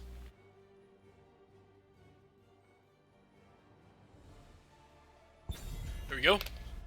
And calling Lunar ban. There it is. And then we're going to have the Deathwing ban. Deathwing ban. ETC ban. Alright, so Phoenix Rising Onyx saying we want to ban out Deathwing. Maybe they felt like Deathwing wasn't the problem. There's the Chromie ban once again. Roll1 sticking with their bans. If it ain't broke, don't fix it. There is the Deathwing ban, of course. After losing game 2 to it, they're saying we're not dealing with that again. Not on Cursed Hollow. Roll1 now having first pick priority. We already know Pro is just going to pick JOHANNA Blaze. So, really... Oh, they're going to steal away the JOHANNA on the side of Roll1. And it's going to be the Ariel Blaze pickup for Pro, saying, alright, we're tired of letting it through the draft to let you third ban it. We're just going to take it now, especially because you take the JOHANNA. So, it looks like Pro just prioritizes JOHANNA and then the Ariel. And then, of course, Blaze is their go-to. What a surprise. Blaze is in like 90% of their games or something crazy. Roll1 here, and imagine it's Malf plus something. It's going to be Malf Kalphos. So they have Gravity Lapse, Root, they have Condemn, they have Blessed Shield option, Falling Sword option, Pyroblast option. They have all the options. They could also like root near where Ariel needs to go to res someone. And then I also have the sounds. There's going to be the Mothiel ban. Is Pro looking at Cho'Gall? It could be a Cho'Gall pick here on the side of Pro.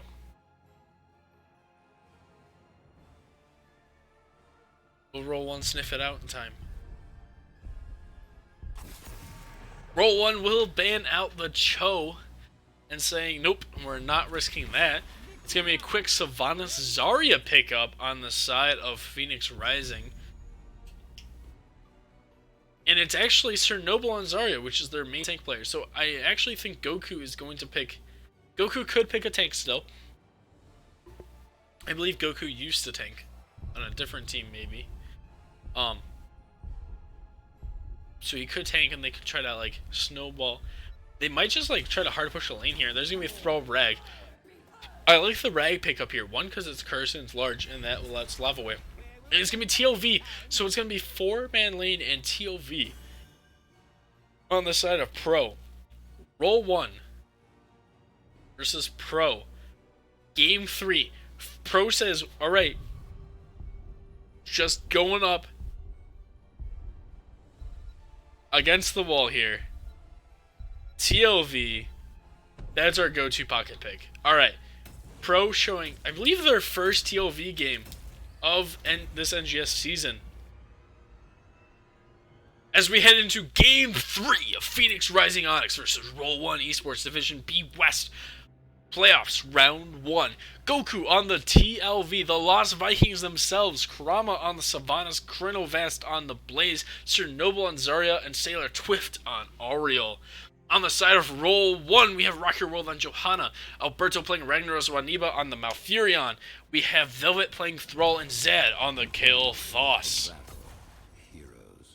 And we're going to actually hat Eric. Look at King Eric there. Pro's going to go ahead and position to go straight bot, and it looks like it was a prediction. Yeah, alright, so they're putting a 2-3 split here on the side of Roll1, trying to figure out where they're going to be, expecting them to be in the lane like this, which makes sense. Talent-wise, it's actually going to be W build Sylvanas this time. He's been going Q, Swift Street Bribe, Demolition Expert. They're going to take the Vision here on the side of Roll1. There is a banned train mount. Rock's scouting out that, but it doesn't matter because Pro's already on the tower. It's already off, and they're going here as quick as they can. Zarya actually already used one of her shields. There's her second shield going down. They're actually on the Blaze right now. I guess she didn't use a shield earlier, but there was the Pyro Blast coming out. Meanwhile, you have Thrall here in the mid lane against one Viking, and there is Rag against another Viking. Meanwhile, back in the bot lane, because this is where all the action, we have living bombs going all over the place. Taylor Swift has one on him right now. There's going to be the root coming out from Malfurion. There's the Gravity Laps, not quite going to hit, but Kadem onto 3. Both teams going back and forth here. Pro unable to secure a tower in time because Roll1 was already so close. The shields from Zarya being used to mitigate some of these living bombs. About 3/4 energy currently. There's a nice Q coming out from the Zed, but there's the Gravity Laps unable to finish up the damage as another wave cleared basically mutually here in the bot lane. We have Goku here microing Eric the Fast, I believe. I don't remember. Meanwhile, the other two Vikings are just sitting in lane. Thrall went to go get a camp as well to try to help the bot lane out for Roll1. Rock stepping up into the enemy team there, gonna eat the stun from Blaze. Very well timed on his passive there, the shield, the thingy, the unstoppable. There's Kurama though, who's gonna step up, turn off the tower a little bit, try to get some extra damage there on the top tower. They're all gonna commit here on the side of Pro. They got about half that tower. They can keep playing aggressively. Now Rag's trying his best to double soak. He actually could kill this Viking if he walked up, because Eric is still being the one microed here. A little bit here on Goku. Will Goku die in the top lane? 60 health, and he's dead. That's a Viking down. Man down. There's a Viking mid down. 2 Vikings dead. That's going to actually be really detrimental for Pro, who are already behind in XP. Eric's going to run off to a lane trying to find some XP here. As long as Roll1 can hold this bot lane, they're in good position. Here comes the Treant himself, going to start slapping Zarya a little bit. The Living Bomb as well. Now JOHANNA getting a little low, needs to probably heal up here soon. Taylor Swift trying to keep the team up here. The first objective is actually top lane, which is unfortunate for Pro, who probably would have rather have it bottom. Baraka is going to go ahead and back here. Sir Noble is healing up from a globe. Maybe he's tapped. It seems like more like a tap thing. Alright, they are able to secure one tower. Now they're going to look for another tower here in the bot lane. There's the whip missing onto that person, KT. And it's going to be Vikings versus Rag here for the objective. Does Rag realize Goku's already on it? He does. He probably has meter, right? Alright, no, he's just going to walk up. Now he's going to channel. Now Goku's going to send people forward. But here comes Velvet on the Thrall. Meanwhile, bot lane, they're self-throwing abilities to try and push both towers down. There goes the wall. So now they have an open shot at the fort. We'll take a little bit of time here in the bot lane, but meanwhile, Eric is able to be annoying and keep Velvet from capping. Berto's going to posture up in an effort to maybe stall again if needed. Lost a little bit of tower health here, but lost the whole tower here. XP advantage still in favor of Roll1 as meanwhile Pro's just stepping up onto this fort. Level 4s or 7s now picked up for Roll1 as another Viking falls in the top lane, so there'll be no Viking in time to soak that XP against Rag there. As long as I keep killing Vikings over and over, they will eventually snowball the XP lead, and Roll1 will have a good chance. Once they have Lava Wave, honestly, it feels like the tides just start turning in favor of Roll1 in terms of this lane pressure. As long as they're able to keep spread out here. Quite a bit of damage coming out there from Kurama's W.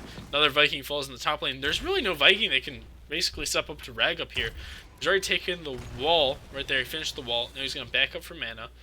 Next objective is going to spawn in 14 seconds, so he'll be a little late. But Velvet saying, let's go for a gank down here. Let's try to turn this 4v3 that we've been barely losing into a 4v4. There comes a big stun from Blaze, followed by Ariel onto the JOHANNA. 400 health left on the Zarya. She's going to back off now.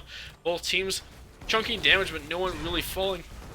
Rag's going to sit down here now. He's going to go ahead and challenge the objective. Curse would also be a pretty big step forward for Roll1 in retaking this map, as he's able to secure it in time on the side of Rag. Thrall was on its way back up. Now they're being aggressive here in the bot lane once again. Living Bomb spreading, but it's going to be KT falling. Sylvanas is going to use her passive on the building, but it's going to go down. Now it's going to be the Zarya shields taking it. Velvet is going to, or Rock is going to step forward and go ahead and fall there. So he was super low and didn't have anything in time. And the first fort of the game will actually go over to Pro. Now they're going to back off, probably go for boss. I imagine this is going to be a boss play, and then they're going to start going for objectives as well. Velvet looking at the top lane maybe. Nope, he's going to rotate back down. They're looking for 10s here on the side of Roll1. They are down in kills, but that's mostly because of that bot lane 4v4. Pro stepping up here. They got the boss down to about a quarter health now. And, yeah. They're going to go ahead and kill the boss. Another Viking falls, though. There's going to be the siege camp picked up for Roll1. They understood that they were on boss. If they get 10s here on Roll1, I think they just go for Curse. But we'll see what they opt for. There's the danger pings, the go-to pings. Roll1 now actually in a position behind. Roll1 actually going to get ultis first, so now it's a 10v10 fight. Here comes the lava wave in the bot lane. This is actually going to start evening out these lanes. Not only is there a lava wave, they're going to go ahead and turn on them so they can get the damage onto them. And it's going to be Blaze who's going to be focused down, but it's going to be the big Wailing Arrow plus Zarya ulti next to the bunker. Blaze is still alive. They also still have... There's a big mouth ulti onto 2. Zarya and Sylvanas is going to start going away. It's going to be Rude onto Zarya from the Thrall. And now Blaze is also low. TLV was able to secure the objective in time. Ariel is going to start being pushed back here. Ariel is going to be unable to res the Zarya. Now they just keep someone on top of Ariel, and they can kill her. She can't self-res. She has to wait out her death timer because she's so far deep and she's being watched right now. Meanwhile, you have Sylvanas soloing out the Bruiser camp here in mid lane. Alberto's going to go back top against Goku's TLV Olaf. Meanwhile, the Bruiser camp also going to be picked up here in favor of Roll1. Goku going to scout it out here with Eric. Might just die. Nope. No insta-roots there from Malfurion. But Bruiser camp will be picked up slightly faster there on the side of Pro. Now Roll1. Again, probably just looking for Curse more than anything to try to even out. They have the XP lead, but they need to even out the structure damage. Game 1 was a lot like this, where every time Roll1 would win something, they wouldn't be able to push with the objectives, so they wouldn't really get anything. There's just a huge back on the side of Roll1, scouting out the 4-man powerhouse of Pro is pushing out bot, looking for that keep. There's a big 3-man condemn. They're looking at getting as much damage as they can. Here comes Earthquake. There comes the big stuff coming out there as well. There's Graviton coming out, and all the damage coming out. There's going to be a revive on to Zarya. And it is a 2-for-0 currently in favor of Pro. RAGNAROS is trying to secure the Curse. Here comes the Lava Wave, so they can't quite push for keep right now. Swan's passive is down. They won't have minions for a while.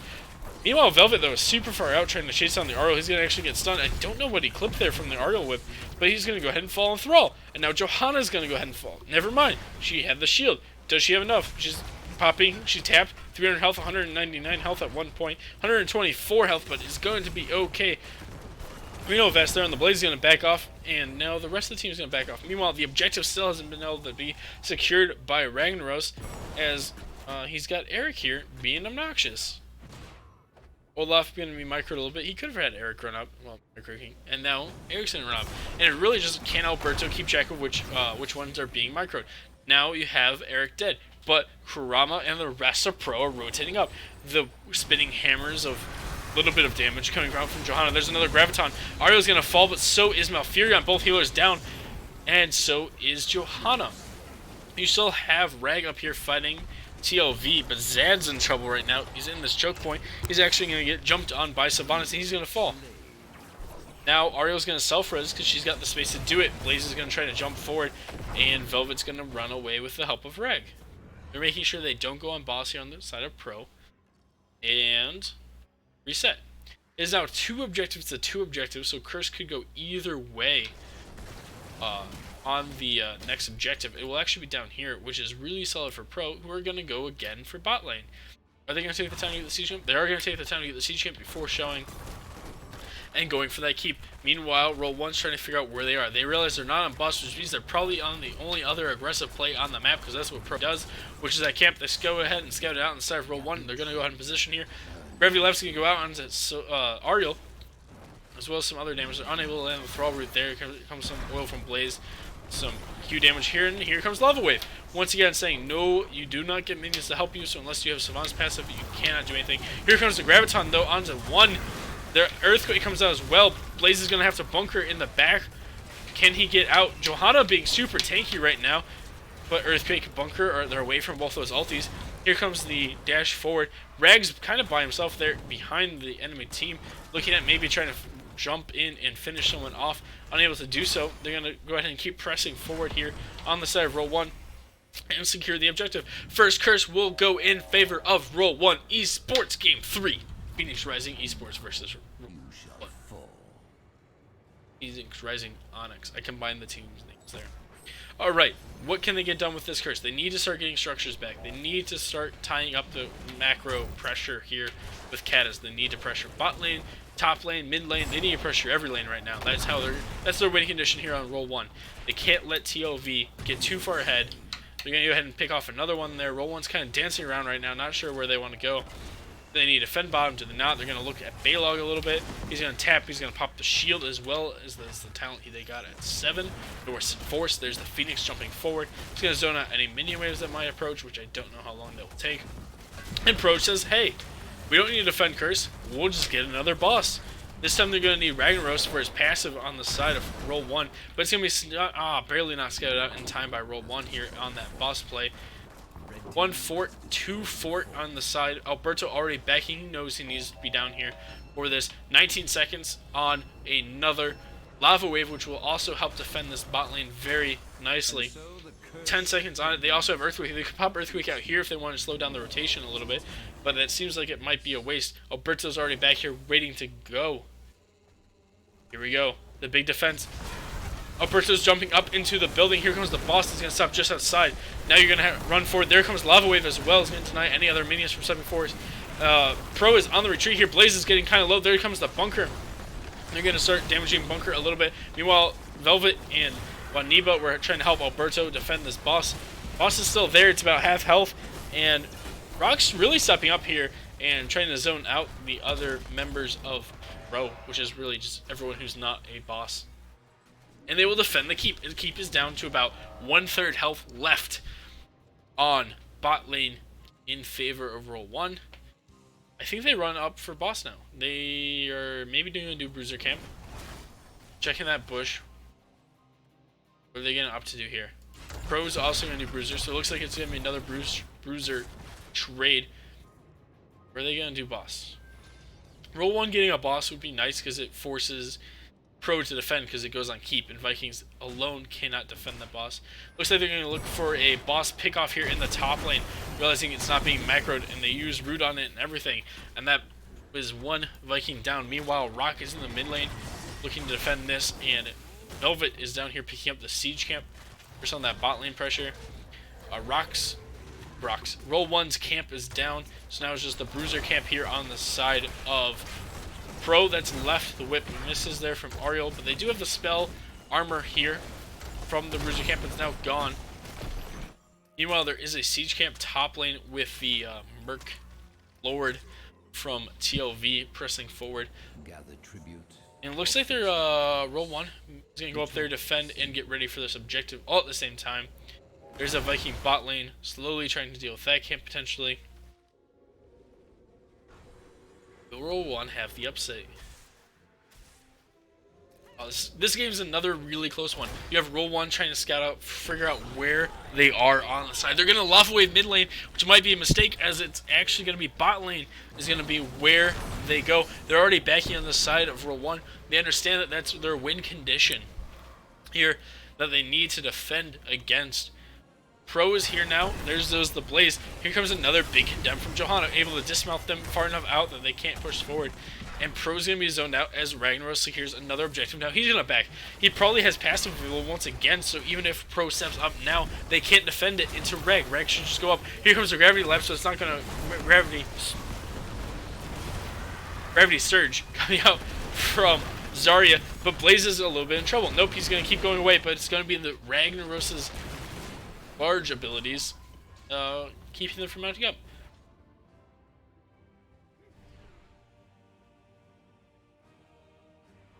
Now we have Lightspeed as 20s are picked up. Pro, they do have 20 advantage here. Deafening Blast will get a lot of value. They've been doing very good with the Wailing Arrow. Lightspeed, of course, is very good. Yielding Defender coming out from Zarya.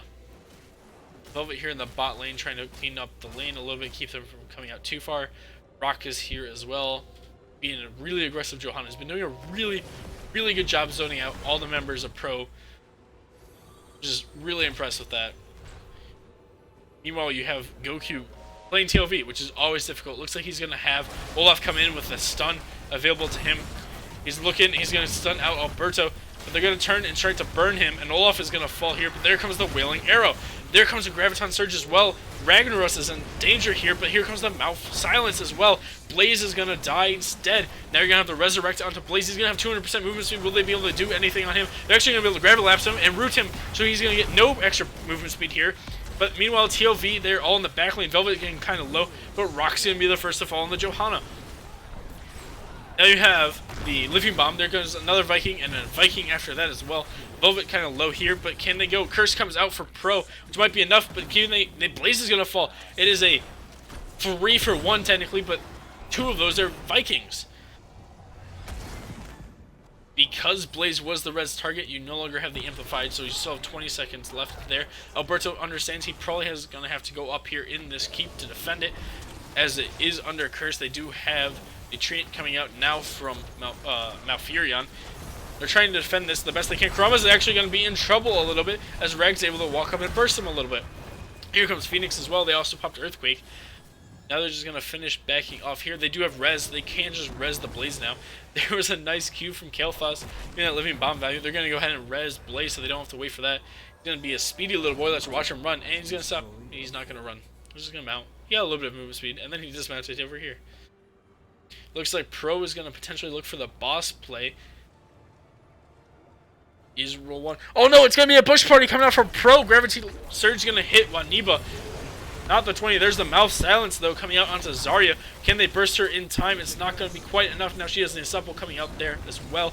Fighting in this choke is going to slowly start to favor the Kael'thas's Living Bombs as the big Blessed Shield comes out from JOHANNA. And now it's on the side of Roll1. This is what this fight is doing, as I forget how to speak English. One Viking is going to go down, but it's going to be exchanged for Malfurion. Blaze is stepping back up into this team. Here comes the Phoenix now from KT. JOHANNA trying to get her best to keep them inside of it. They're pinging for retreat. Here comes the Vikings. There comes the stun from Olaf, as it is a little bit of Olaf build. There's the Living Bomb going out onto him, as they're going to use Rag's E to help Rock get out. Pro's going to start to back off here and look for the boss once again. Another stun from Olaf there onto Thrall, as Velvet and Rock and Zed are stepping back up here. They're going to go ahead and pick off one Viking, but is it going to be enough? You don't want to trade a Viking for a full hero, and that might be what they end up doing here if they're not careful. Rock is able to take quite a bit of damage. Chernobyl down to 150 health. Another stun from Olaf. And it's going to be Thrall who goes down. 50 health left on JOHANNA, but it's not enough. But they will trade all 3 Vikings for it. No Vikings for a minute as Blaze continues to take poke damage. He's forced to bunker here. He's got the oil and bunker, and they're gonna force Pro. Pro will be unable to get the boss at this point, and they're all gonna back. A lot of back and forth there between the teams. 127 stacks for Sylvanas now in her W quest, and Pro's is going for a boss once again. They understand they have mana advantage, so might as well go for it. It is their win condition. They just have to keep forcing bottom until it works. Get a drink here. A lot of talking. Pro about halfway through this boss here. They're going to actually tank a little bit. They were unable to get the Zarya shield on the Blaze in time, so him getting stunned meant nothing. Lava Wave 10 seconds out. He will probably have to use it here in the bot lane once again. Roll1 could also needs to probably go for their own boss at some point to get that pressure going to force Pro to defend. But they have to go back and defend boss once again. They do at least get the Bruiser Camp pushing mid. They can give the tribute. They don't need it. No one's going to get cursed before this game ends. More than likely. I don't want to say that no one will for sure, because this game looks like it can drag out. It's still only 12 kills to 11. But Vikings are hard falling off here into the late game. As they step up, here goes the Rag up into the building once again. The Wailing Arrow comes out. Here comes Phoenix. Here's the Lava Wave. Taylor Twift's going to eat quite a bit of that, but was mostly Zarya shielded, so Zarya's just going to get a bunch of energy. The keep will fall this time from Roll1, which is going to open up the core here for Pro. No one's dead on either team just yet. Rock's a little pushed back as the JOHANNA, but he's been doing a good job of getting in and out. Here comes the Thrall Root. Do they have enough? It's going to be another proc of Indestructible from JOHANNA saving his life. Chernobyl now in trouble as the Thrall is going to go ahead and finish them off. Now it's going to be the Gravity Lapse onto Sylvanas who's going to fall. They're resurrecting Zarya, but isn't going to be enough because the Ariel falls down next. The Zarya is going to run off with the shield. You have Vikings, Zarya, Blaze left, and you have everyone on the side of Roll1. They need to go for boss. Ignore objective, just go for top boss. Please, Roll1. Ugh. What will Roll1? Like, ignore this. You don't need this. Alright, here we go. Roll1 gonna go ahead and go for their boss, which is their win condition as well. Lava Wave going bot lane to try to keep that pressure going. Gonna have boss pick up. They're actually gonna be able to pick up boss and objective, which will put them within one of a curse. If they need that extra win condition later, they can get it right now. Here we go. Roll1, step up. This could turn into a base race. Legitimately, Pro could just go for bot lane again and just say, let's base race for it. Which I don't know who wins. It looks like Roll1 is nervous about that, so they're not going to push with boss. Instead, they're going to go defend Bruiser Camp right now. Trying to keep as much of the map control as they can. Roll1, honestly, just this whole series has felt like they've been a little hesitant to push with bosses or objectives. So we'll have to see if that comes back to bite them, because they could have been up here pushing. If they got the building, then Rag could have gone up in it, and they could have sieged a little bit here. The boss will keep wall, but nothing else, as it's now going to fall. Now you're going to get a siege camp here instead. Roll1, where are they going to go next? Where is Pro going to go? That's the real question. Pro gets to determine if people have to play in the bot lane or not. It looks like Roll1's going to position for a bush, which is also conveniently next to where they go. They're going to swap bushes to a more aggressive bush. Pro being hesitant, they're going to oil. So Roll1's going to get scouted out here. Here comes the Lava Wave in the bot lane. Going to clear all this out. Thank you, Arrow, for the raid of 20. As Roll1 and Pro here are in Game 3 of Division B West Playoff, Round 1.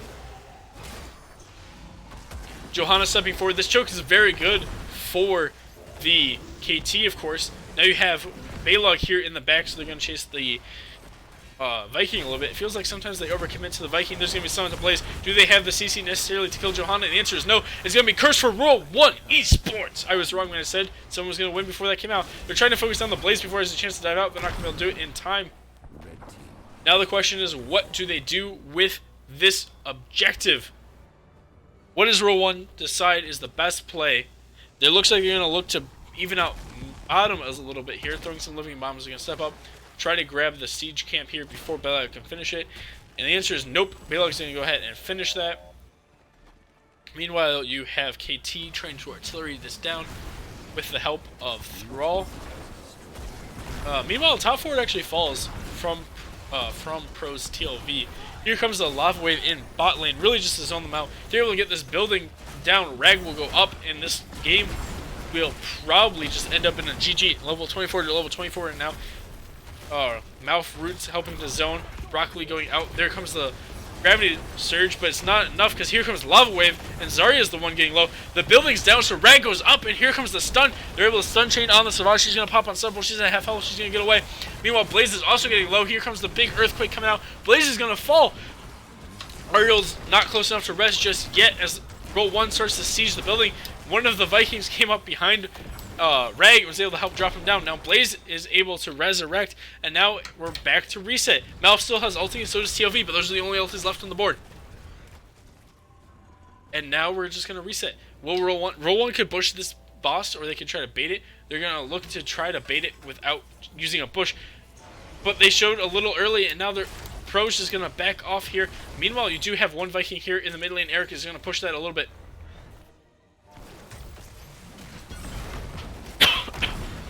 Pro backing off. They have a hard time winning fights this late in the game, and Olaf is just going to sacrifice himself for reasons.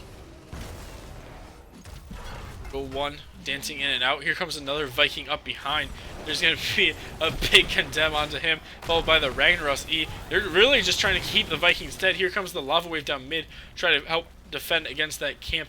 They're going to lose that wall, but not much else. Roll1 basically has a 5v4 for the rest of this game. It's just a matter of can they also deal with the split push, and that's what Lava Wave does. I feel like they're...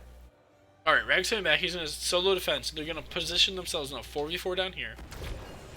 Pro now knows this, because they can see Rag on the minimap.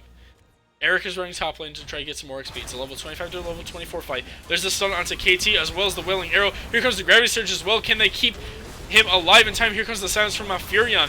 He's going to turn around now on the side of KT. He's going to burn the Blaze, but here comes the Vikings up behind. Zarya is also down. Here comes the Resurrect, though, for Blaze. Can they defend WANIBA from dying? And yes, they can, as the Vikings are going to start to back off. They have living bombs passing between them now.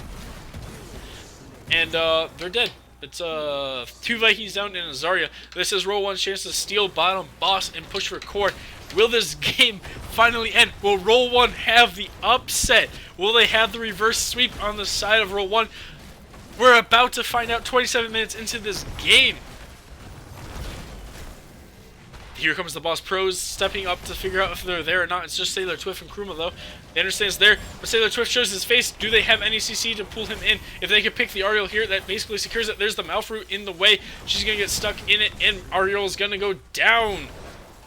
Ariel does have self-res if Roll1 backs off too far, though she can self-res now and use the light speed to run away. But boss is pushing up bot lane, and Blaze is super low, but so is Rock. Rock also has no mana. Here comes another Molten Core from Rag. I feel like it should have been used down here, but this is fine. He actually is just going to kill the wall and then leave. Phoenix was also used there. Here comes the Lava Wave down mid. It's not going to quite hit anyone. There's a stun onto Thrall from the Ariel. Now the teams are going back and forth. Bosses on core. This is a 28-minute core, as there's a big Gravity Surge and Wailing Arrow combo coming out from Pro. Now is going to be WANIBA who's going to end up falling first. Roll1 is in trouble here, but the living bombs are spreading back and forth. There's going to be 2 Vikings falling down right now. Velvet's forward trying to pick off Sailor Twift on the Ariel.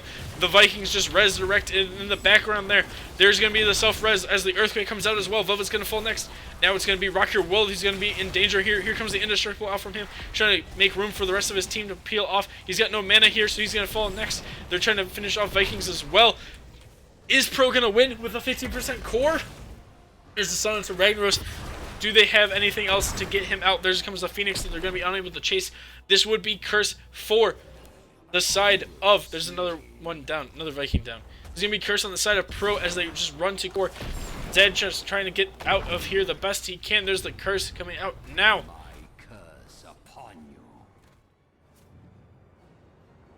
Pushing forward here on the side of Pro. They have about 8 seconds. There's the Lava Wave coming out, so they'll have no minions to help, but it doesn't really matter because they have curse. This is Kurama, though, at kind of low percentage. If they can pick him off, they might be able to defend core. They're trying for it. They get the Sylvanas. Will it be enough?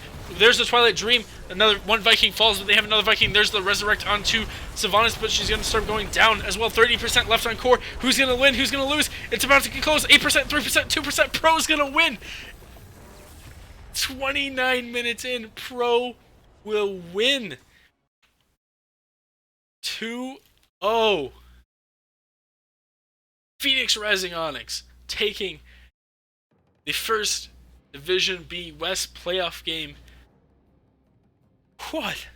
What a series. 22 kills to 15 does not fully represent the game by any means. Back and forth. 161 hero damage on Kalthas, 113 on Ragnaros, 102k on Sylvanas. What a back and forth game.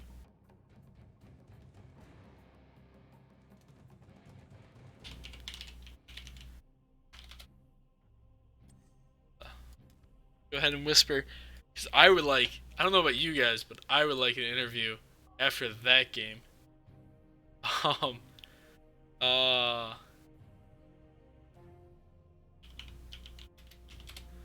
Hi. Greetings. Oh, hello. Looks like we have most of the people from Phoenix Rising Onyx here. Yes, somewhat. I was promised an interview. I'm here for the interview. Kuren's not part of the team, though. We only brought the good players. All That's right. why Kuruma's not here. How you guys feeling right now?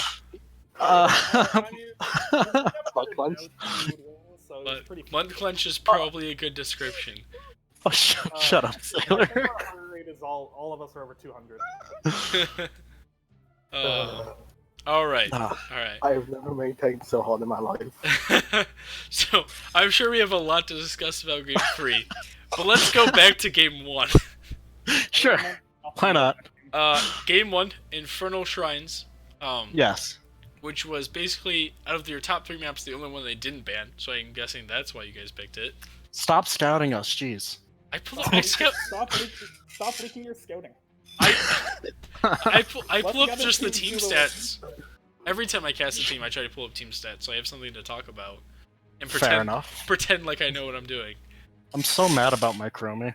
Yeah, the Chromie Lunar denied every single time. Whew. Alright, so Infernal Shrines, what even happened? A fight happened, that's for sure. It was almost 2 hours ago, by the way. Oh, is that how long? Jesus Christ. Right, as of right now, I've been streaming for 1 hour 56 minutes, so. This is weird. Watch this back. When I watch your stream back, I'm gonna experience that game for the first time. it feels like that. It feels like that. Alright, Infernal Shrines. You guys had Sylvanas because you played it all 3 times. You guys had Blaze because you played it all 3 times. You guys had Stukov because you played it the first 2 times. You guys had JOHANNA because you played it the first 2 times. And then you had, what was your other DPS? What did Goku play? What'd you play? Whatever Goku wanted to play. Yeah, What? I played Mephisto game 1. Oh, game Mephisto. 2, There we go. Okay. Alright, so that was the draft for game 1 from you guys. What else happened in that game? That was the draft. We barely remember that. Yeah. So our strategy for game 1, with specifically the Mephisto, was we usually win when we pick something we've never practiced. Yes, and that still holds true to this point, to this day, by the way. We usually just randomize the 5th pick and like, what else could work here? We never played Vikings before, why not? Yeah. Oh man.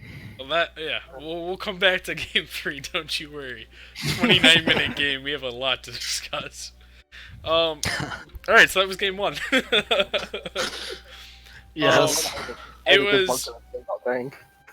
was very close kill wise. There was some back and forth. Yeah, that was game 1. Game 2, Towers of Doom. You guys had Blaze again, you had Joe again, you had Stukov, you had Sylvanas, and then Goku's pick. It's again a hard one to remember. Kalthas. Kalthas. You guys. I think that's my first time with KT this season. It's first or second. Nice. I think I've only gotten to play him once too. He's not really fun. He's not. I don't find Deathwing fun either. But Deathwing's boring, bro. I call him the. He's basically just like Raynor. He's just like the mage form of Raynor. He just exists. He's decent, but he's just boring. All right, so you guys ended up losing that game to Deathwing. It was a very, very close game. The core was at 5-4, and then it was 4-1, and then it was basically. I think if you had actually let your guys' shots land, it was 0-1 in terms of core health. The plan there was hope they send 5 people bot to push in the back. Yeah. Yeah, I tried my best to delay as long as I could. Ah, shit. Yeah, game 2. That was we had something similar that we normally play, which I mean, as you stated earlier, the Blaze, JOHANNA, Stukov. To be honest, Stukov, we got a little bit of extra practice in tonight with that beforehand. Because So he was just only support I own on my Smurf. yes. So he was feeling Stukov. Outside of that, I don't think our damage has ever been consistent picks. You played Sylvanas all 3 games. I have not. No. Did we play self game too? I would not. Did we? Yes. We did not. That was Greyman.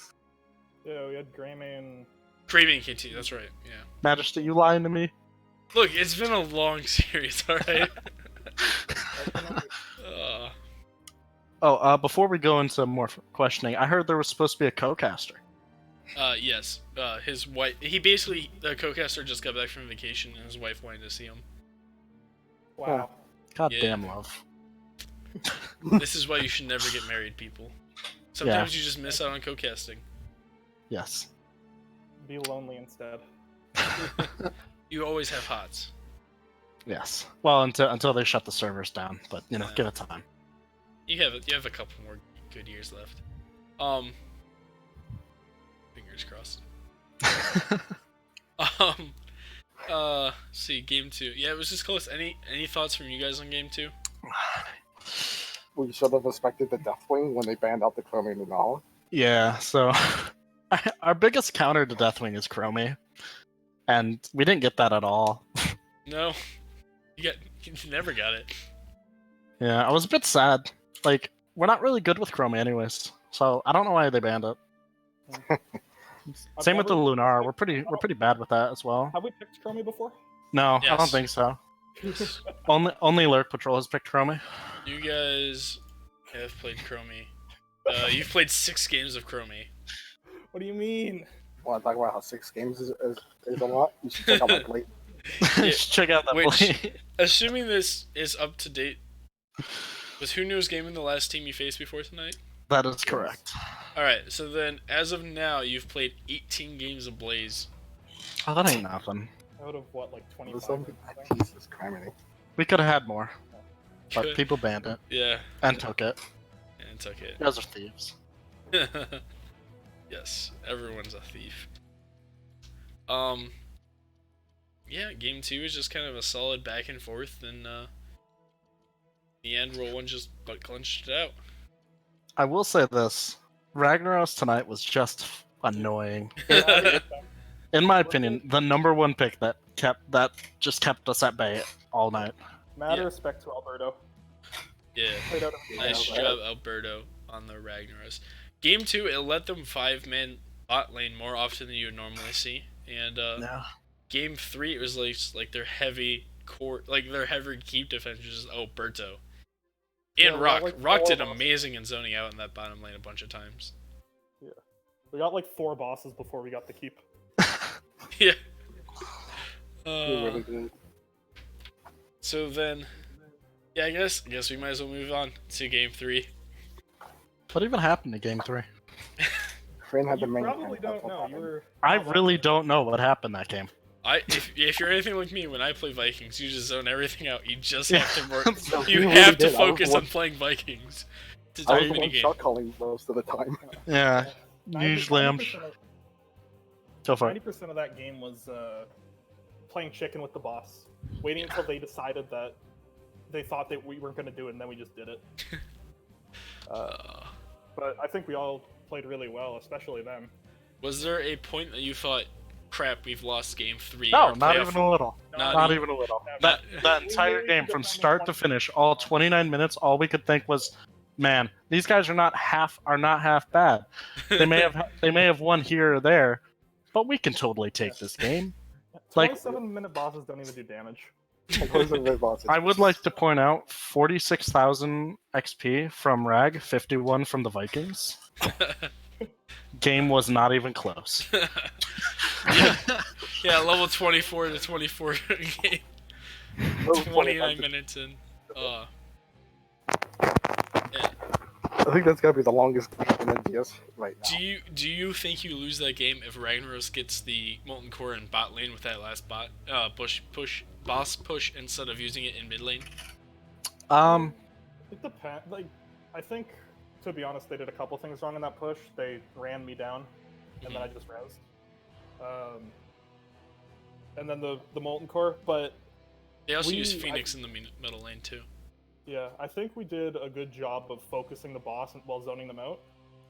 And the Zarya shields were just keeping us alive while we ignored them. And then eventually damage happened. They died. I don't know if the Rag Fort would have made a huge difference. I mean, it seemed to make a big difference in every other fight that he was able to use it in. Shh. You're right, but still. It's a little easier for us to interrupt it. So 100%. 100%. Roll1 wins game 3 if they Molten Core bot lane and not Vikings. They sucked. And Phoenix does not get thrown out in mid lane. If they put everything they want into that push, it stops us from defending the boss. Our core drops, and they have a lot of CC because we can't dive into them from the Molten Core. So that on top of the spread damage, I honestly think it was a few misplays there, but honestly, a win's a win. And we fucking earned it at this point. What's your language? That's our one swear word for the whole stream now. Way to go. We fracking. There we go. We fracking. Someone posted on Twitter today. It was a list of pre-approved. It was mom tested and tried pre-approved swear words. I'll send you the list so next time you do interviews. I mean, the TLV macro was pretty solid. The Olaf and the team fight started carrying there at post 16 with the stunts. Oh man. KT bombs is annoying too. Very annoying. TLV. And we did not get to see any TLV reses from Ariel though. I said he wanted to. If he had play again up, I would have rezzed him. Yes, and he wanted to res me, but I told him no. No, you didn't. Yeah, I did tell you no. I did do that. Oh man. I don't even know what else to ask. It was just such a long back and forth game. You guys just grinded bot lane out the best you could. Your 4-man only left, I think, 3 times from bot lane. Which Did was they? Reported. Twice for Bruiser Camp and once for an objective that was in the top lane. Honestly, I think that's a reportable offense. It's not the worst thing I've ever seen. Gotta report Kren though. Yeah. Shout out to Chicken Nug for teaching me Yes. Thanks, Chicken. Literally playing a game of chicken. For my guy named Chicken Nug. You Yes. pulled the best blaze in A. That's a. Tonight was good though. Well, I mean, I can't say we didn't need this. We did. Like, it's the only way you can go forward is by beating your opponent. But still. Who's the other side of you guys' break? It's Lurk Patrol and Who Knows Gaming, isn't it? Yep. That's it. I'm only afraid of half of those. I'm predicting the Who Knows Gaming upset. Yeah, I feel like I want to see Who Knows Gaming take it against Slurk Patrol. I think that's going to be a pretty clutch series. I don't want to face Who Knows Gaming again. I don't. So I'm as much as I'm voting for them, I'm voting for Lurk Patrol. Yeah, that is Thursday at 11 p.m. Eastern. Yes. Still hoping for the Spooky Ghosts upset against JOHANNA. Those guys suck. I don't think JOHANNA has a chance of taking this div, if I had to be honest. I mean, Totally not the Nihao equivalent. They'd be. They definitely have their work cut out for them. Yeah. Tough. I hope they forget to ban the div. Yeah, that ain't gonna happen. I thought teams forgetting to ban Blaze. Oh wait. No team needs to ban Blaze. Just ban Lunara or Chromie, apparently. Give me my Chromie. If I'm not mistaken, Yana didn't ban Blaze against you guys. That is correct. They did not. They did ban Lunara, though. They're the one who started the trend of banning Lunara. Thank you again for that. Think Wipeout, he's the one that scouted it out. Oh, I'm gonna yell at him. Hold on. I need to get in these DMs. Yeah, our scouting coverage is no joke. I would love to see it after this season. I just want to see what you guys have, actually. Yeah. All I know is if I lost this match after So- getting what I got, I would have been pissed. There's our second swear words. Now we have to end. Wait, is that a swear word? Who knows? I don't know. It depends what NGS feels like. So, why don't you guys do shoutouts? Oh, we're doing shoutouts? Yeah. All right. Kryn, go. Yeah, Kren. For one, because Goku never does it, Twitch chat. Go. We went up to 40 viewers today. Wait, what? Yeah. No, don't shout out those guys, those things. Shout out to all 40 then. Shout out to Zone Noble for allowing us to go to. You better find a new team after this. Shout out to Zone Noble for look at our comms after all this, so keep improving. Mm-hmm. Shout out to Alberto. I mean, good God, the offlane was a bit of a pain in the butt. That's right. Watch it. There's one more shout out. Alright. Arrow, you better be in those grand finals, because I'm coming for you. Ooh, that's implying a lot, actually. That- That implies we beat Spooky Ghost in the finals. yes. Alright. The Spooky Dude. Ghost upset sweep. Everyone's rooting for I it. want to see it. Spooky Ghost is really good. I'm gonna be honest. Everyone's rooting to see you guys drop a map. Yes. Same. Honestly, my fantasy bracket, because I mentioned this at the start of the stream, my fantasy bracket had Roll1 winning the grand finals, so my Actually, bracket's gone. I do have one more shout out. Sure. It's an old one that probably not a lot of people will get in the stream. You'll know it. TGN Squadron, because without them, I would have never played Slugfest, and if I never played Slugfest, I would have never been here in the first place. Neat. Cool. Sean, go ahead. Shoutouts to specifically Captain Wedge because he stayed up to watch. He told me he was going to go to sleep, and I said, "Watch the draft," and then he stayed up. Shoutouts to all the peeps cheering us on. If there's any. There was. Yeah. There's people cheering for Shout both out to teams. Twitch Chat Part 2. You guys are the Oh my gosh. And most importantly, shoutouts to Roll1 Esports. That was the most intense thing I've ever done. Yeah, okay. It was 25-26, by the way, at the end. Guess it's my turn now, huh? Yep. Alright, so first of all, shout outs to my team, where we actually didn't suck tonight. That's cool. Nice. Shout outs to Karma for actually sucking tonight. Shout outs to Yana. We're going to put you in the grave if Spooky Ghost doesn't. You know, hopeful. Hashtag hopeful. I'm not going to shout out that chat thing. Shout out to Roll1. It's always good to face you, Rock. Always good to see everyone. Always fun to win, but you know, unfortunate. GG's. And yeah. Shout out to banning my Chromie. Thank you. Oh, shout out to Majesty. You're a neat guy. No, don't shout out that guy. Yeah, thanks for the catch, Majesty. Telling me that Sapphire is good. Thanks for the cast. No problem. Shout out to Patience for carrying Yana. Really did. He really has this season. And he actually, Patience really thinks he's actually our worst player. Aww. Wow, he needs to It'd take be- a moment to look at himself. I actually convinced Kyberries for a brief moment that Patience, because they actually ended up facing off in Storm League recently, and I typed in her Twitch chat that Patience was Rich's NA healer only Smurf. Oh lord. I'm pretty And you convinced. convinced. For a brief moment, because then she started asking questions about it, because it doesn't make sense at the end of the day. He doesn't play You're HANZO right. anymore because he's too busy grinding League. Why would he be playing NA at peak Korean hours? Yeah. Why is he only spamming healers? All right. Well, HTTP 2020. Oh, I did forget one more thing actually. We do plan to take the division, so you guys can just take a seat now. It's cool. Go ahead, retire while you're at it. I'm already sitting. Don't worry. Sit even further in your chair. There we go. All right. Okay. Shout out to both teams. What an exciting series it was. Thank you for all the viewers that came out. Shout out to NGS for putting it all together. And we'll see you next time in the Nexus.